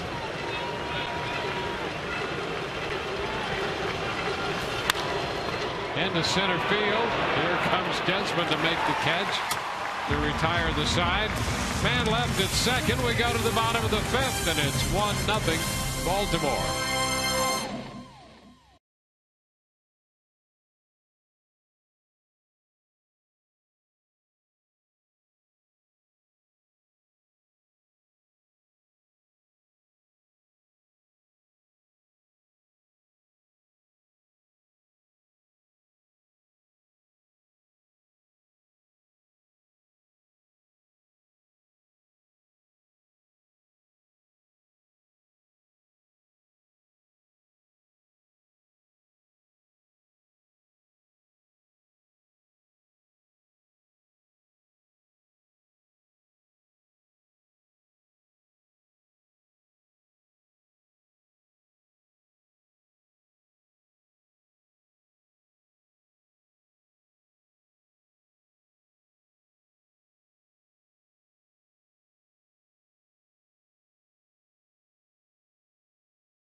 Tampa Bay Rays baseball on Sun Sports, brought to you by your Gulf Coast Honda dealers. Visit your Honda dealer for great lease and finance deals on fuel-efficient Hondas.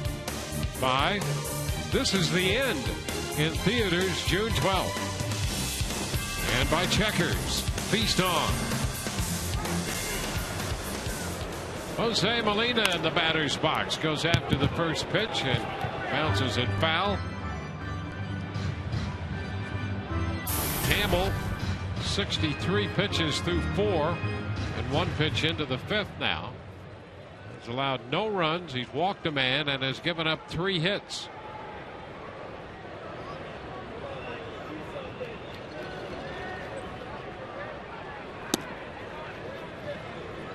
Ball 1 strike. Curveball misses.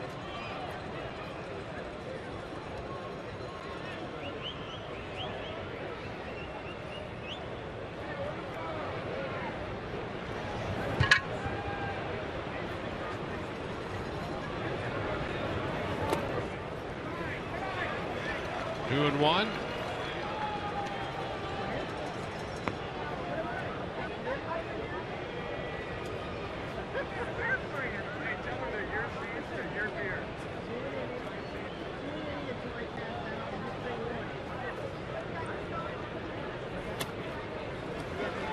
Molina up in the count.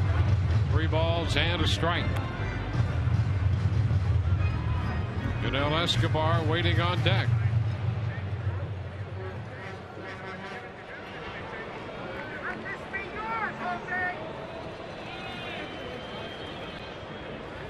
Molina, the soft 1-hopper to short. Hardy's throw in time to get the Rays catcher.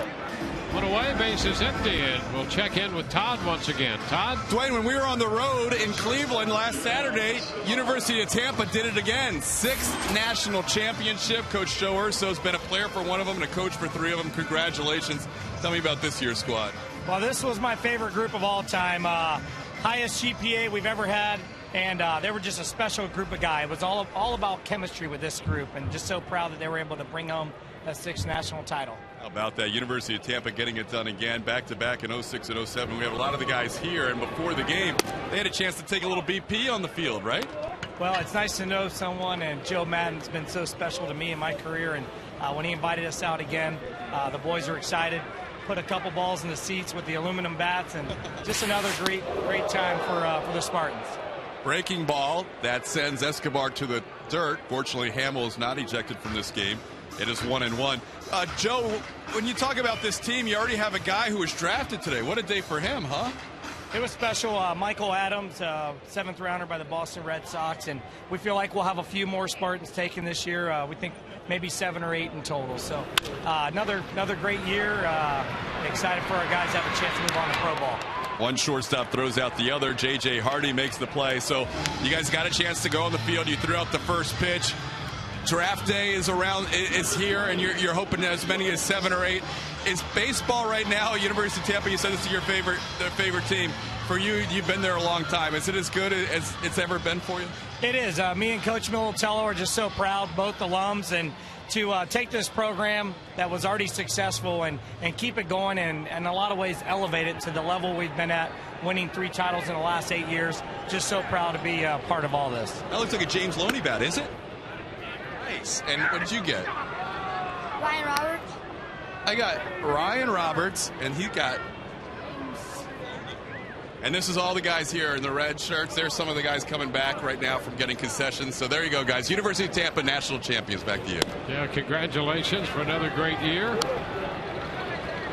Here, 2 outs with the bases empty. 2-0 the count to Matt Joyce.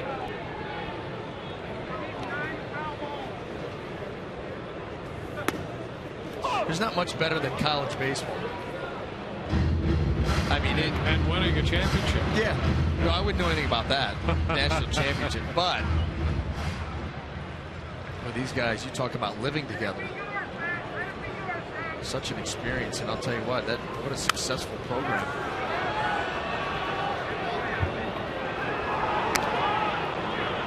I mean, why would you want to go play there? And have you've seen that campus right downtown? Absolutely. Gorgeous. Yeah. Gorgeous Great campus. facility. Yep. And a great tradition of winning. That's right. And you're going to get to play a lot of baseball.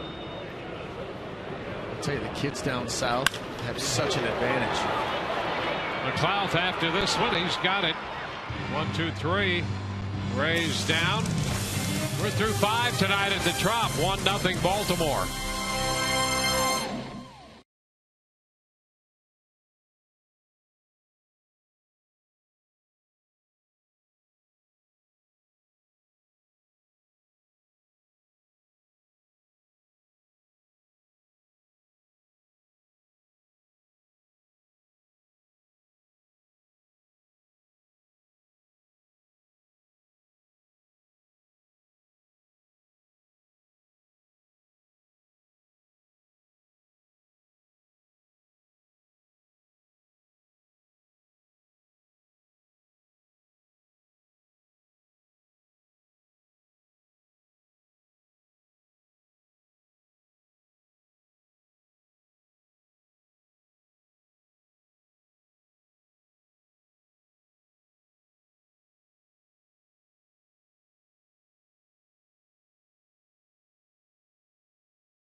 Go to the 6th inning.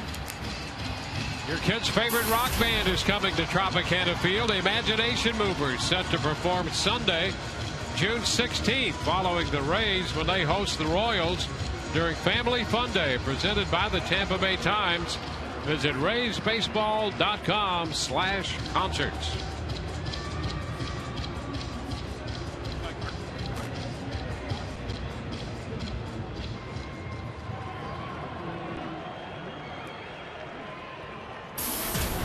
Chris Archer, 66 pitches through 5, allowing a run on 2 hits, a couple of walks and a strikeout. Manny Machado lifting the first pitch on the left side, and Escobar is right there to make the catch. Well, Escobar grounded out to Machado in the bottom of the 5th, and Machado pops out to Escobar to start the 6th.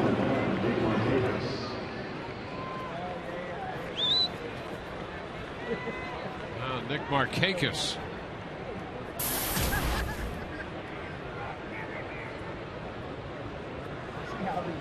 Markakis 0 for 2.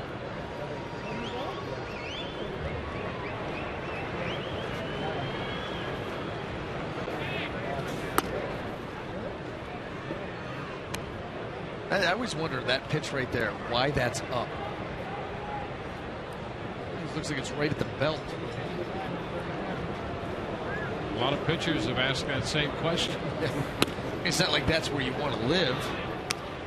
Pitch will get you hurt, but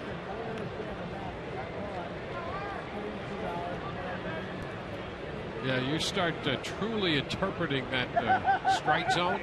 Pace of the game might be a little quicker. They've made from time to time that a point of emphasis to try to do that. 2 balls, 1 strike.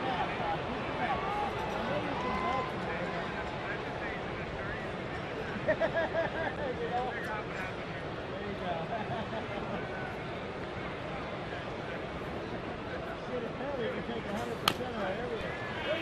been a nice job here by the young right-hander Chris Archer. Keep in mind that the Orioles are 2nd in the league in runs scored. They're 2nd in hitting. They've been offensive terrors on the road this year, and through all of that, Archer has pitched well tonight. He really has, moving the ball all around. Pop up, shallow left. Escobar out. Johnson comes in, but it's going to be Escobar making the catch. And more often than not, the changeup has been very good for Archer. He's had the good fastball. He's had the good slider. That was a changeup there to retire Markakis. We've seen a couple where there's been a little bit of a tip-off, slowing down of the body a little bit. We've seen a good number of them where he's had really good arm action, good action, and great differential with the miles per hour. I'll tell you what, you combine those 3 pitches with a semblance of command, and you've got a tremendous starting pitcher. Pitch is down. Well, when he pitched in Cleveland, we're talking about Archer and talking with some of the Cleveland folks when he was in their system, and he was dealt out of their system at such an early age and went to the Cubs. But those who saw him with them were naturally impressed by his arm, and as the case might be with a lot of young pitchers with that kind of velocity, command was an issue there. Well, here it is. He's had 8 seasons in professional baseball. Now, for the duration, he's averaged 5 walks per 9 innings. And that's where you're going to run into problems. That does not play at the big league level. If you start hurting yourself with that many walks consistently, you're just going to be tough to put outings together. On the ground, Escobar, a busy inning for the Rays shortstop. 3 up and 3 down. We go to the bottom of the 6th. 1-0 Baltimore.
In the bottom of the 6th inning, at least 81 times a year, the Tampa Bay Rays open the doors to Tropicana Field for game day.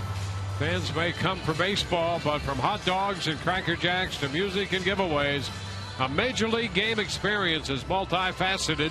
On the next edition of Inside the Rays, learn about the vast number of individuals and the preparation it requires to make each outing a memorable experience. Catch it all Sunday after the Rays game, only on Sun Sports. There's Ben Zobrist taking the first pitch. That's a strike on the outside corner. That will be an interesting Inside the Rays. Anytime. I mean, even what we do. You know, you and I are going to sit here and call the game. We're going to shoot it down to Kelly and Todd. Yep. But what goes on behind us is fascinating. 0-1 is skied back into center. Jones is there, and that is the first out. The most interesting part of what we do is underneath, down the tunnel, and in the truck, the production truck. No doubt about it. You know, when I was doing the pregame and the postgame shows, some postgame shows with Todd, they would have me come down. They'd say, listen, if you're doing postgame tonight, come down to the truck about the 7th inning. And so we're going to go over what you want to talk about in the postgame show. So that was my first time ever sitting in the truck and watching how they put together one of these shows. Yep. We have the easy job. Yeah, and there's no question about that. Far. It's remarkable. It's really remarkable. I mean, it's something you wish that people could experience, sitting in a truck and watching the director switching out of cameras to make it look, and they do it seamlessly. It's just easy. And the game shows up. You can't imagine the work that goes on behind the scenes. It's crazy. There are a lot of guys and gals down there who do a great job. Yep. And of course, we have sometimes the fans will get to see some of our camera people around the ballpark. But the people in the truck that help to put all that together. It's amazing work. 2-1 the count to Kelly Johnson. And then they have to get in my ear and tell me to rein it in, knock it off, slow down, ease up. Not easy. Ease up. Ease up. There's a foul ball back. So as not to have to make phone calls later.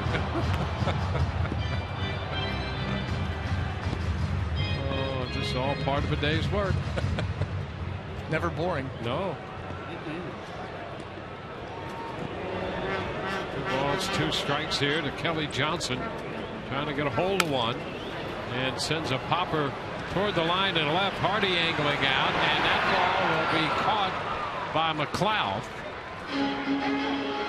It's Machado down there. They had the shift on, and McLeod came to make the catch. See Machado taking off. You know, he actually starts to peel off as he hears McLeod call for it, and he still almost peeled off right into him. Right here, he starts to shut it down, and they still see that. It's better if you peel off behind them than in front of them. Yeah, because you see McLeod sticking that little leg up like a little too close for comfort. Evan Longoria takes one inside. Been a frustrating night for the Rays so far. Yes. And, you know, Hamill has not had great command, but he's had just enough lack of command to make it a little challenging for the Rays. He's made pitches when he's needed to. The Rays have had some opportunities at balls out over the plate that they've missed that they normally do not.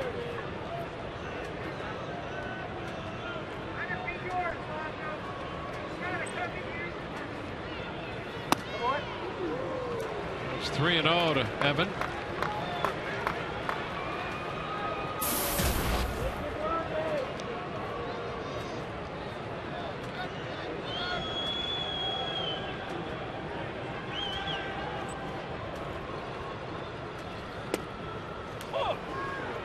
Takes a strike.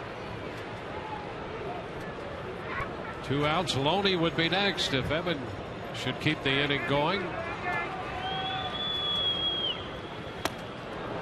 Cut and a miss. There's that 3-1 changeup, and I'll tell you what, Jason Hamill has thrown a number of good ones tonight. Watch how far out in front Evan is. Well, he was thinking 94 down the middle again, and he got 86. And a ground ball headed up the middle, but it's grabbed by Ryan, and the throw to first in time. So they had him played just right. Through 6, 1-0 Baltimore.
To discuss why Chris Davis has been able to keep that consistency going all season long. I think he's gotten to a really good routine about what works for him, and because of him knowing where he's going to be and what he's going to be doing every night, I think it's given him some peace to get a routine and stay with it and not feeling like every night. It's made him better. He's played first base well, and he's really handled the attention well. Chris is a humble young man. He's well brought up, and he gets a distance between the outhouse and penthouse. He doesn't get too. I'm really proud of the way he's handled it. His season got off to a torrid start here at Tropicana Field, and hasn't slowed down too much all year, guys. Yeah, you're right about that. He is 0 for 2 tonight. Has a strike on him, and the Rays flip-flop Longoria and Escobar now on the shift. Did you see Chris Davis looking out there at the change of the shift? Like, what are they doing? Just rolling bodies. It's like the rolling figure 8 in basketball. Well, he's on a pace to hit 54 home runs and on a pace for 54 doubles this year. If he's able to do that, he'll be the only second player in MLB history to go over 50 in both of those categories. Babe Ruth, the only other player to hit 50 homers and also have more than 40 doubles. But that big cut and a miss. He's out on strikes. That fastball clocked at 97. Well, again, a guy like Chris Davis is going to get your attention. You're going to load up a little bit on that heater, and boy, does he pour this one in there with some V-low. Some hot power on power. Well, Archer's retired 11 of the last 12 Baltimore hitters. And now it's Matt Wieters.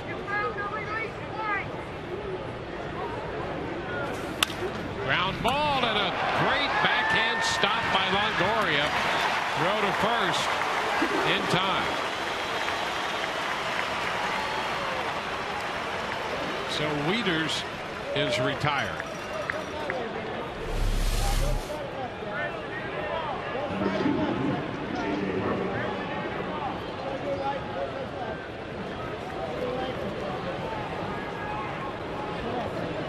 Archer appreciating some great defense there. So 2 gone. And the pitch to J.J. Hardy is a ball. 1 ball, no strikes. Talking about what Chris Davis is on a pace to do. Albert Bell had a similar year, didn't he? He did. Like that with the Indians. So you've got Davis with a chance to do it. Albert Bell, 50 homers, 50 doubles. He had, 52 doubles that year? And then Ruth, the only other guy with as many as 50 home runs and over 40 doubles. 2 and 1. So those are some just dominating numbers that Chris Davis has a chance to put up, coming off a good year last year and just an unbelievable start this year. We witnessed it all here. When you think about guys like that, the Babe Ruth, Albert Bell, Chris Davis, just think about it next inning. Hardy out 6-3, 1-2-3.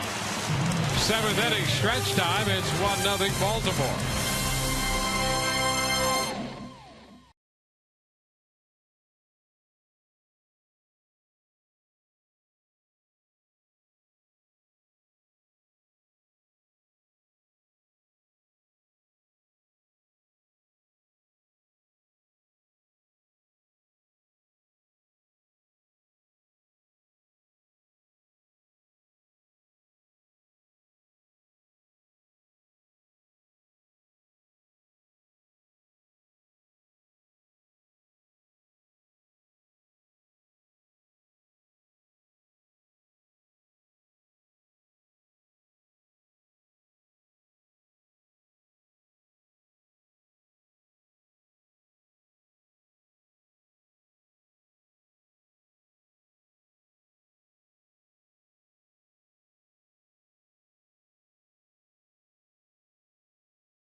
They're down by 1 here against the Orioles.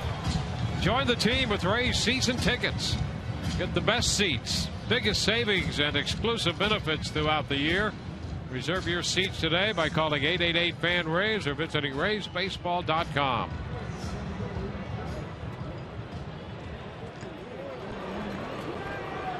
Here's James Loney, Jennings, and Scott. Loney shoots one foul, hit it sharply. First pitch fastball.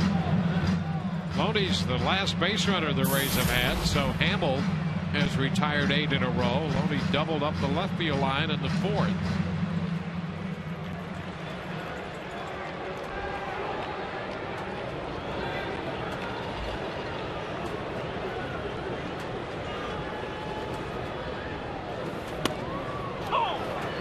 Strike 2.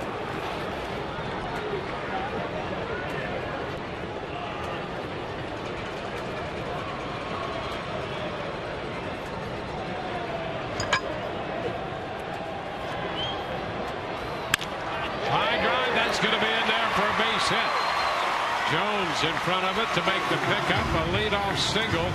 Loney's 2 for 3.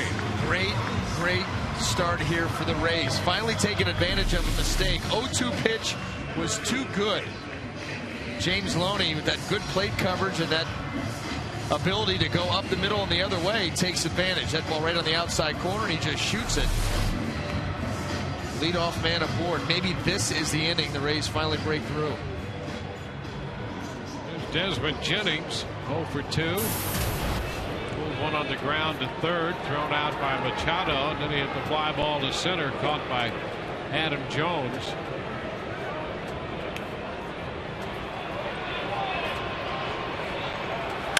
And he sends a fly ball to deep center. Jones back at the track. Gone! Home run to center field. First pitch fastball, and Jennings gives the Rays a 2-1 lead.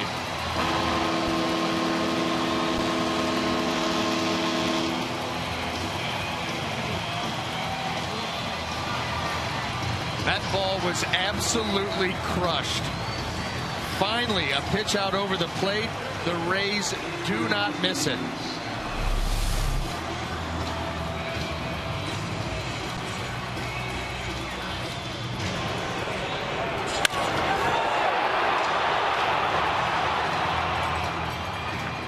Home run number 6 for Desmond Jennings.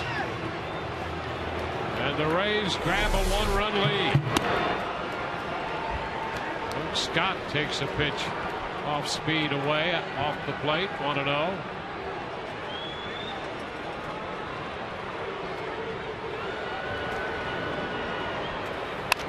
Ground ball by the mound. It's Hardy.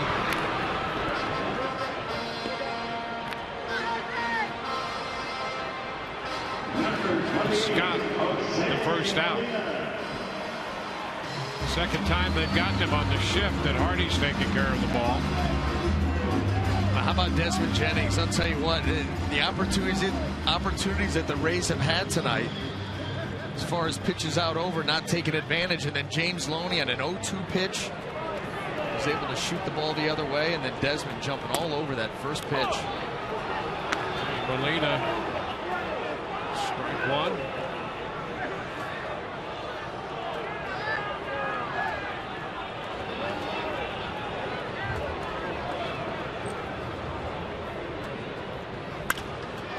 Molina lifts it up the right side down toward the bullpen and beyond. On the play.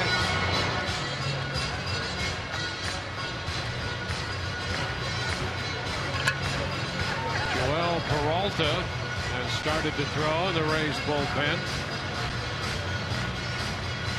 Well, this sets up perfectly for what the Rays like to do at the end of a ball game. Right now, Joe Madden, more than likely, Peralta slated for the 8th. And Molina chases that slider and is out on strikes. It's the best one that he's thrown tonight.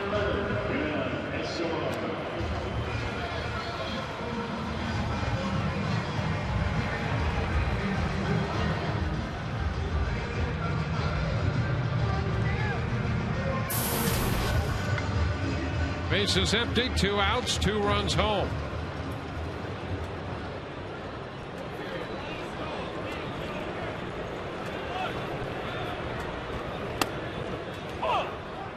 Peralta looking for, or Escobar looking for his first hit. 1 strike. Peralta continues to loosen down the right field line. And there's a base hit up the middle for Escobar. The Rays came into this inning collecting 3 hits all night. They have 3 here in the 7th. Matt Joyce is on his way to the plate. There's action in the Baltimore bullpen.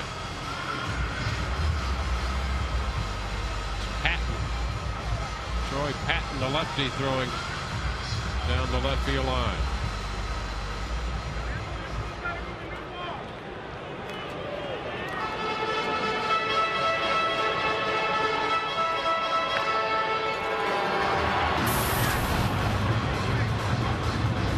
Kader's going to head to the mound.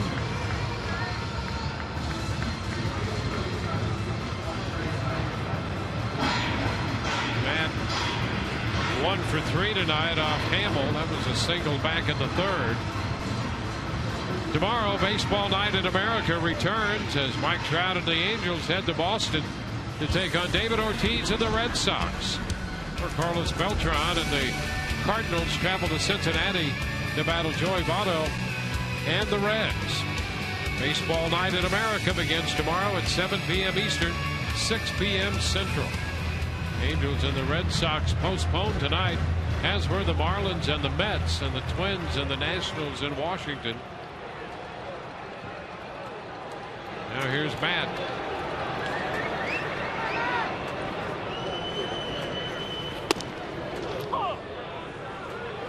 First pitch strike. Breaking ball.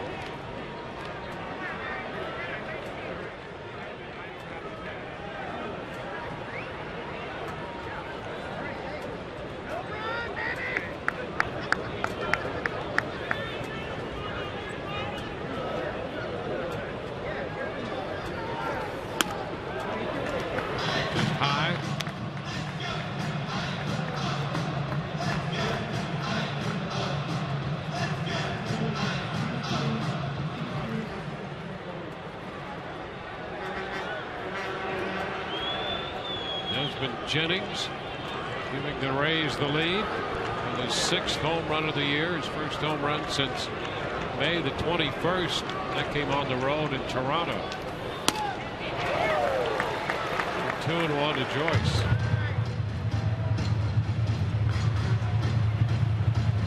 A couple of overthrown fastballs by Hamill. He's over 100 pitches right now with 103. When you have the bullpen heating up like it is, the catcher comes out to talk to you, that's followed up by the pitching coach. You know the end is near. So you're trying to empty the tank right here.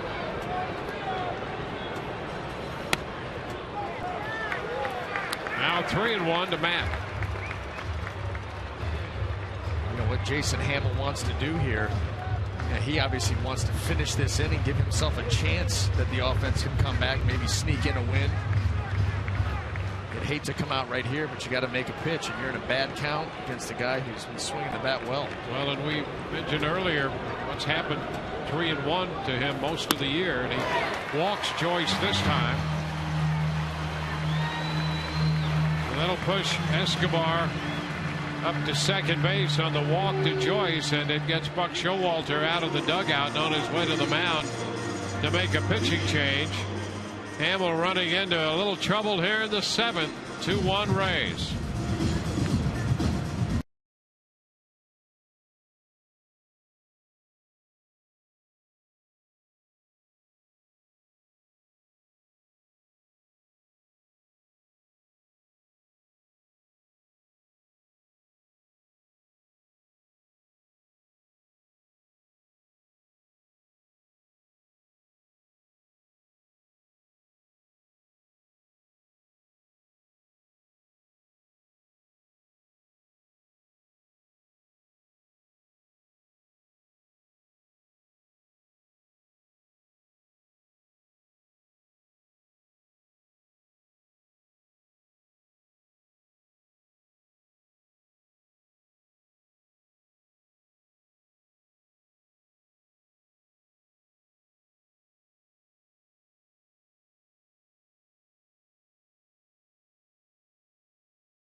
and may not be reproduced or retransmitted in any form.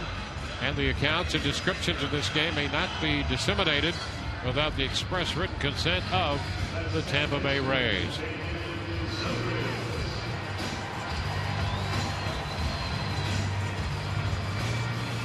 Home run by Desmond Jennings with James Loney aboard, giving the Rays a 2-1 lead. And now with 2 men on and 2 men out, Hamill departs in favor of the left-hander Troy Patton. Turns Zobrist around to hit from the right side.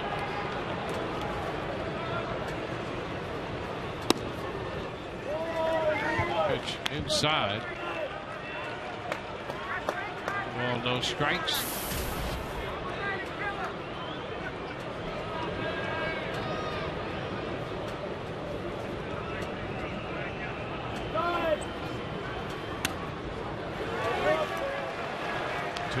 Patton missing on the first 2 pitches.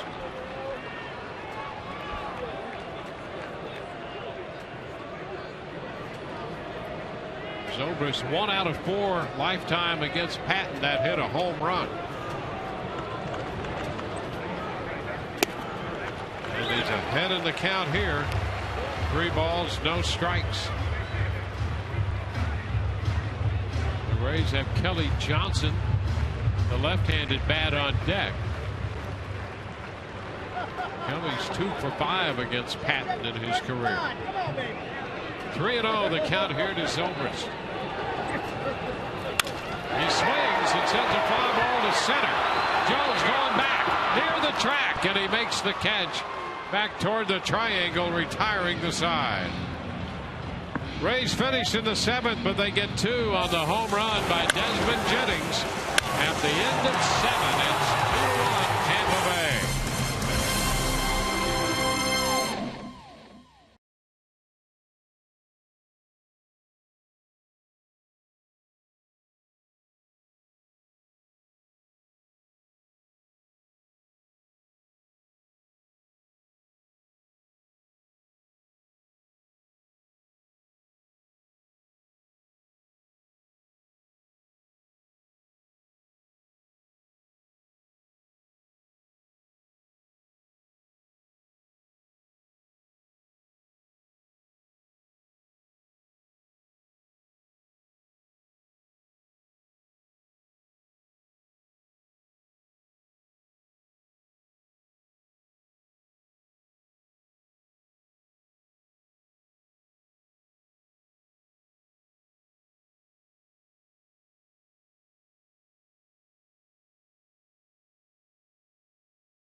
After that 2-run homer, of course, Desmond Jennings crushed. And check out what I'm wearing, guys. I don't know if you can see this. I'm striped like a zebra today, but I'm wearing this necklace. We're going to be giving it away Sunday here at the Trop. The first 10,000 fans 14 and under. I have a feeling, guys, a lot of bribery is going to be going on with the kiddies around the Trop. They are good looking. That'll be this Sunday when the Rays take on the Orioles for the youngsters 14 and under. You might see some over 14 want to wear those.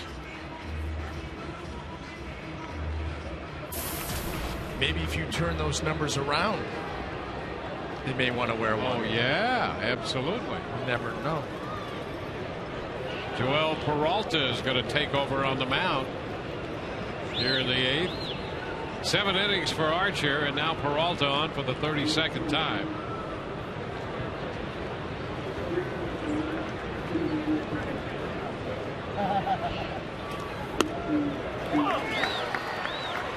Dickerson takes the first pitch for a strike.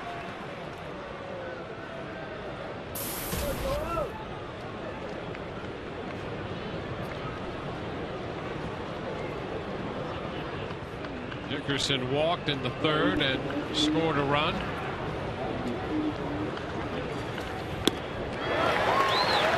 Two. Archer worked 7 innings. 2 hits, 1 run, struck out 2, walked 2. Hit a man through a wild pitch. And now Peralta takes over with the Rays leading 2-1.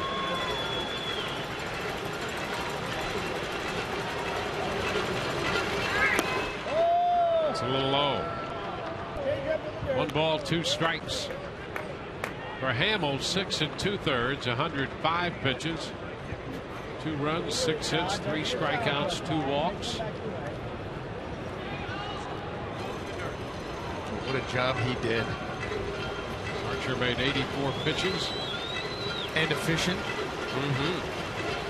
And he pitched so well, he allowed his offense an opportunity to come back, and that's exactly what they did.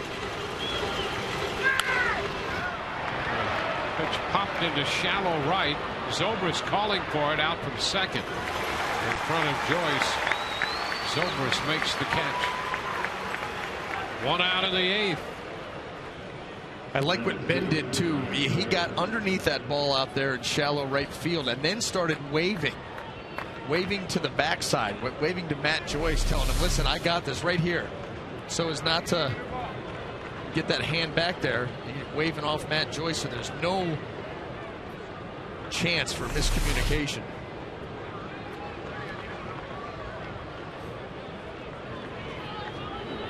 Ryan Flaherty.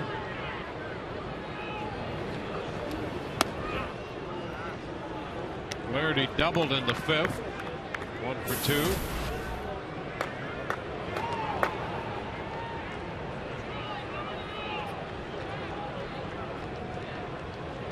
Peralta was in the game Wednesday in Detroit.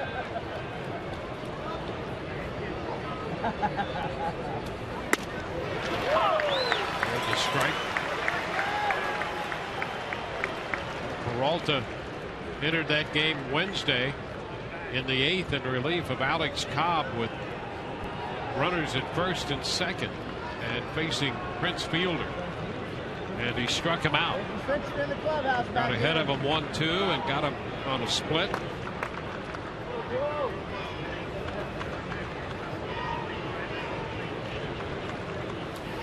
And there's a strike. That performance by Peralta inspired Joe Madden to say Peralta might just be the MVP on this team. He's been so valuable in late inning situations. Hey, I don't know if you could argue. I mean, you could certainly present a tremendous case. I mean, he gets you out of so many jams. He's always facing the heart of the lineup. This is an oddity for him at the bottom. Oh, he didn't miss by much. Tell you what, as this game has gone on, that pitch has been a strike for 1 and 2, not for 3.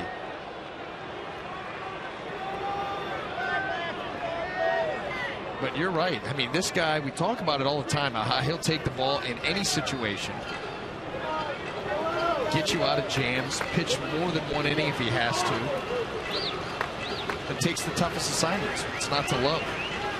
Oh, by the way, he does a great job at it, too. Battle back. Well, he'll change speeds. He'll quick pitch you. He'll do all kinds of things to try to gain an advantage out there.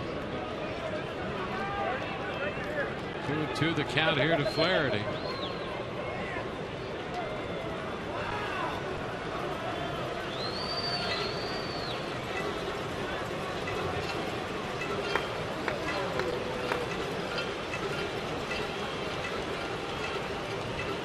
Top of the order, Nate McLouth on deck. Base is empty, 1 out.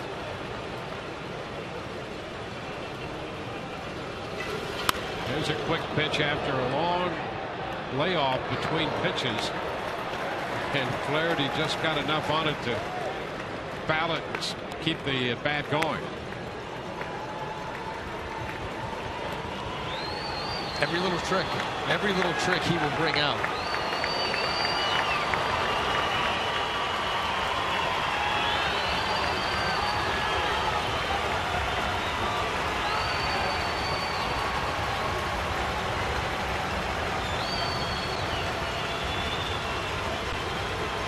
2-2 again. Bounce foul up the right side. They've got a nice little battle going on here. It's a 7-pitch at bat so far for Flaherty. Archer retired 13 of the last 14 men he faced, going a full 7. Joe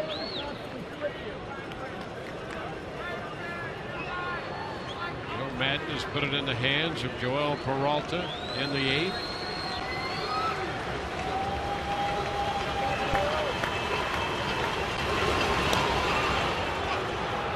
Low for ball 3.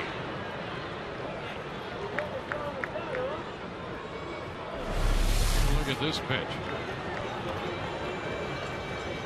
Foxtrack kind of like that. He's got 4 pitches in there that Foxtrack liked for strikes. Foxtrack has gotten bigger as the game's going on.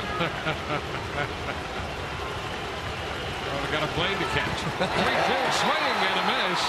Flaherty's out on strikes. What can you do? Ryan Flaherty put up quite the battle against Joel Peralta, and then to succumb to the 3-2 split that's right down the middle that he takes below the zone. Well, this Rays bullpen, as we look at this for the Toyota trend, has really started to round into shape after a shaky start. Yeah, and that is such a good sign for this Tampa Bay Rays club. The offense is clicking along. The defense has been great. The bullpen starts to lock it in. I know the starters are going to be consistently good and a chance to really make a run.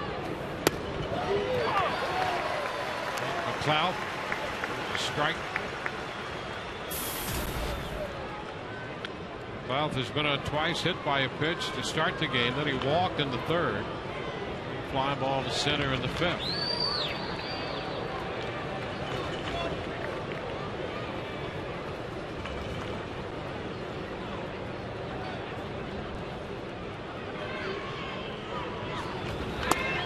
Upstairs, it's 1-1.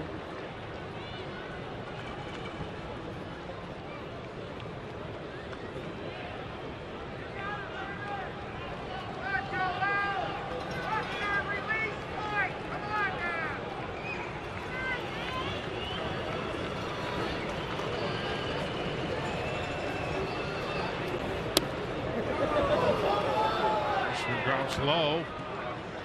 Breaking ball. It's 2-1.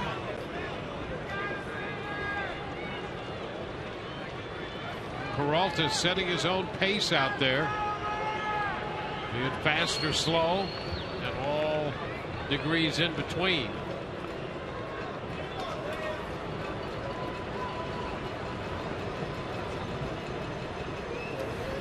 That's a strike. Comes back with a fastball. 2-2. Yeah, you'll get that 1-2. And strike 1, strike 2. That ball off the plate, down and away. Good pitch, but this has been being called.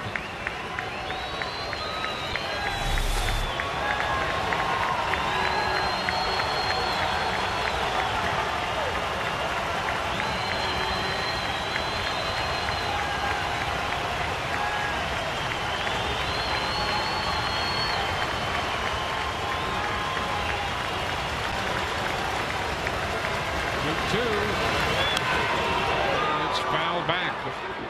Fastball. Well, he had Molina setting up on that outside edge that time and came back with a fastball. He was way out there and kind of angled back towards the plate with his glove right on the corner. So even if that ball is a little bit off the plate, Molina's going to be receiving it in the middle of his body. Maybe that gets you the call. That's what Jose is very, very good at.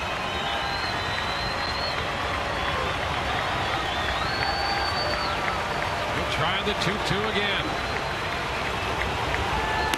Upstairs. And you know what? And you knew that was going to be the split because Jose was sitting up on the plate too much.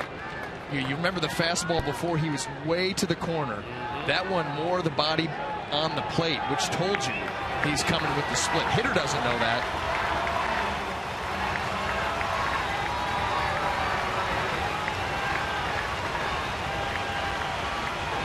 2 outs, bases empty, 8th inning.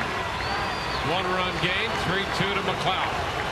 Heater from Peralta. Oh, and he just missed. Ball 4. Peralta not happy. Now that was the same. Actually, that was a pitch.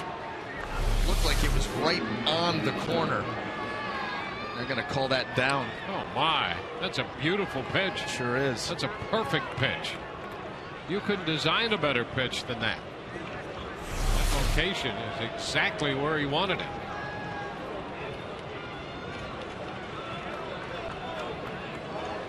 So here's Manny Machado.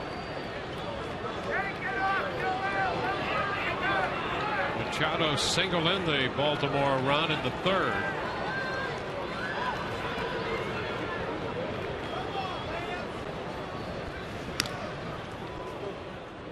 Cloud back in at first. It's been a battle for Peralta. He's made some great pitches in this inning.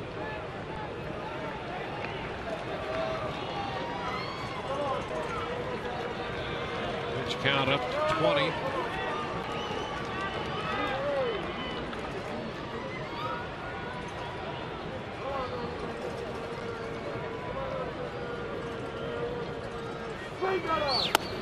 It's upstairs.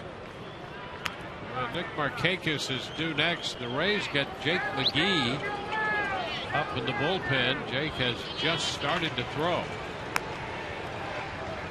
Jake took that shot off his shin and left the game yesterday in Detroit. Quick move to first. McLeod back in.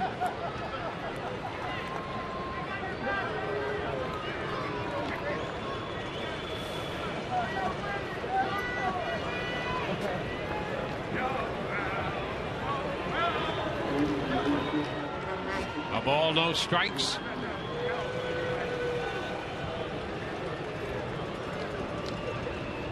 Pitch is popped up.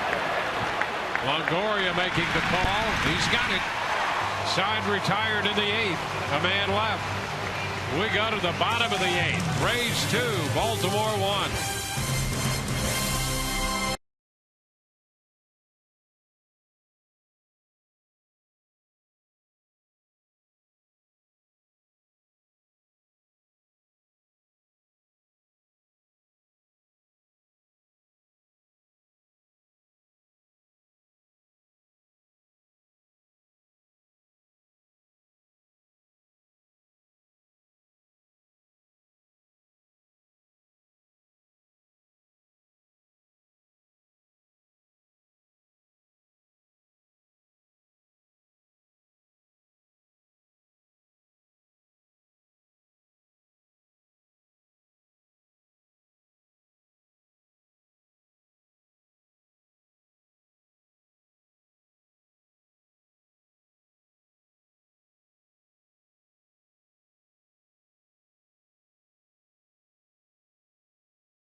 On Rays Live, the pregame show driven by your Gulf Coast Honda dealers. We'll preview the Jeremy Hellickson-Kevin Gausman matchup. It will be a Twitter giveaway as well on that Saturday. Day game tomorrow, 3:30 pregame show, 4:10 first pitch in the hot corner defense of Manny Machado and Evan Longoria. We'll check that out as well. Don't forget, after the game tonight, Rays Live presented by Checkers. The postgame show Dwayne and BA with insight and analysis. Joe Madden's press conference. Kelly Nash gathering interviews. Orestes and I out on the set in left field immediately after the game, gentlemen.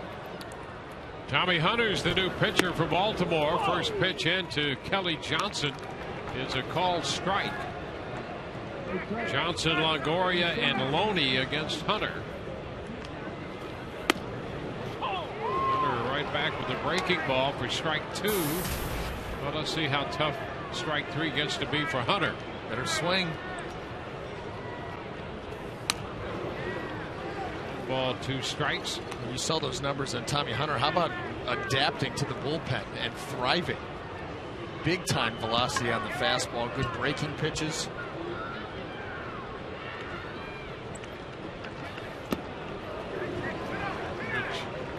Fighting down 2-2. Yeah, his velocity, he's 97 before you know it. Yeah.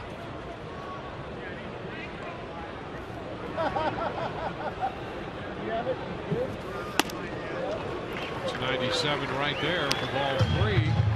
So full count.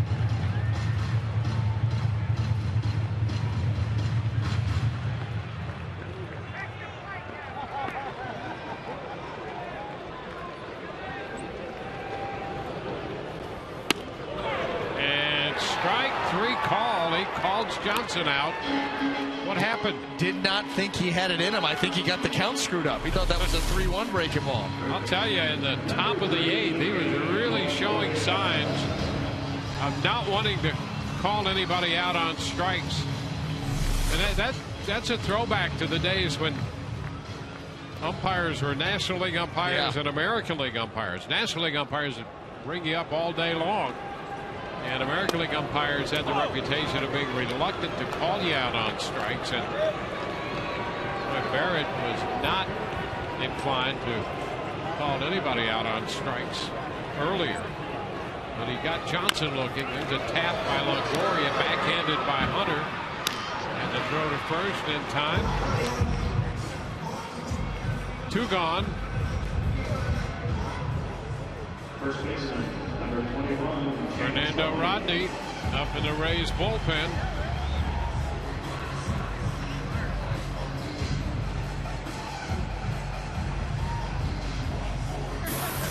James Loney.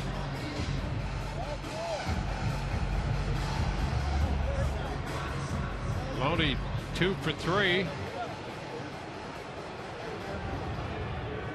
Doubled and singled. Single to open the bottom of the 7th and rode home on the home run by Desmond Jennings.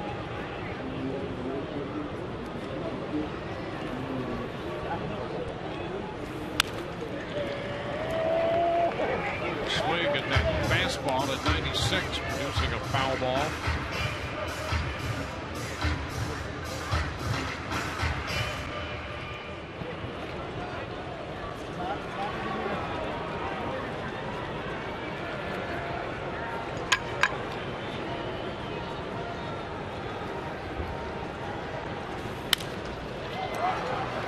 Be out of play the other way. 0-2. Loney's been such a big part of the Rays' offensive resurgence. 2 hits again tonight. He's average up to 333. He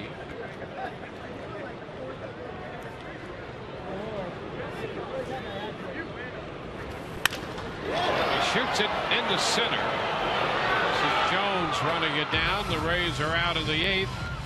On to the 9th inning we go with the Rays leading 2-1. Time for Fernando.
Fernando Rodney gets the call. Trying to close this one out. He'll face Markakis, Jones, and Davis. And right there are the head-to-head matchups with the three due up here in the ninth. So he'll be wading through the middle part of Buck Showalter's lineup. Fernando Rodney on for the 27th time.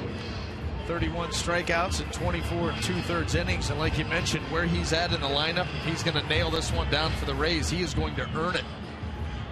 No margin for error. 2-1 ball game. Part of the Orioles lineup. Very prolific offense. Here we go. Ryan Roberts in the game at second base. Ben Zobrist moves out to play right field. Sam Fold in the game. He's in left. So new defenders on the corners in the outfield. Nick Markakis swings through the fastball. Strike one.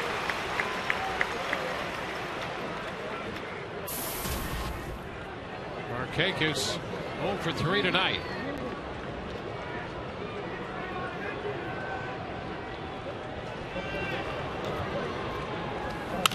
Ground ball to third, and a nice pickup on the short hop by Longoria, who played that aggressively. Well, he had to. He couldn't wait back. He was going to get it in between hop. But how about the fact that that ball, he cradled it in front of him. That didn't go into the glove cleanly. And he's able to cradle this ball in front of him. You see right there? Keep control of it. Boy, look at that. Great concentration. And then make the throw. Tremendous.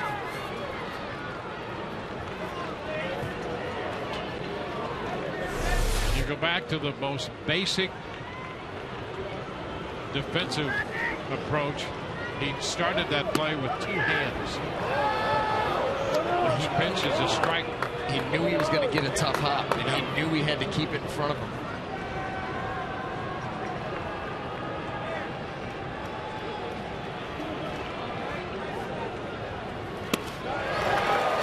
Cut and miss by Jones. Guessing. Adam Jones guessing right there. Guessing heater, gets changeup.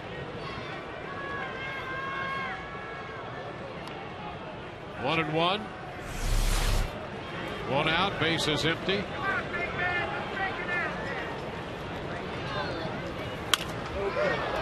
Foul back, out of play it goes.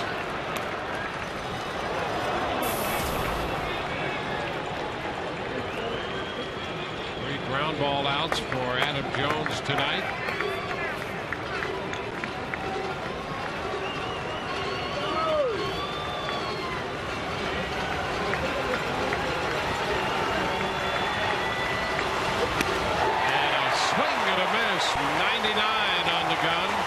Fastball past Adam Jones. 2 gone. Reared back and let it go. 99 away. Well, look at this thing. Just perfectly located. Could not catch up. Bruce Davis will be the hitter. Our AT&T social media poll. Still time to get your vote in.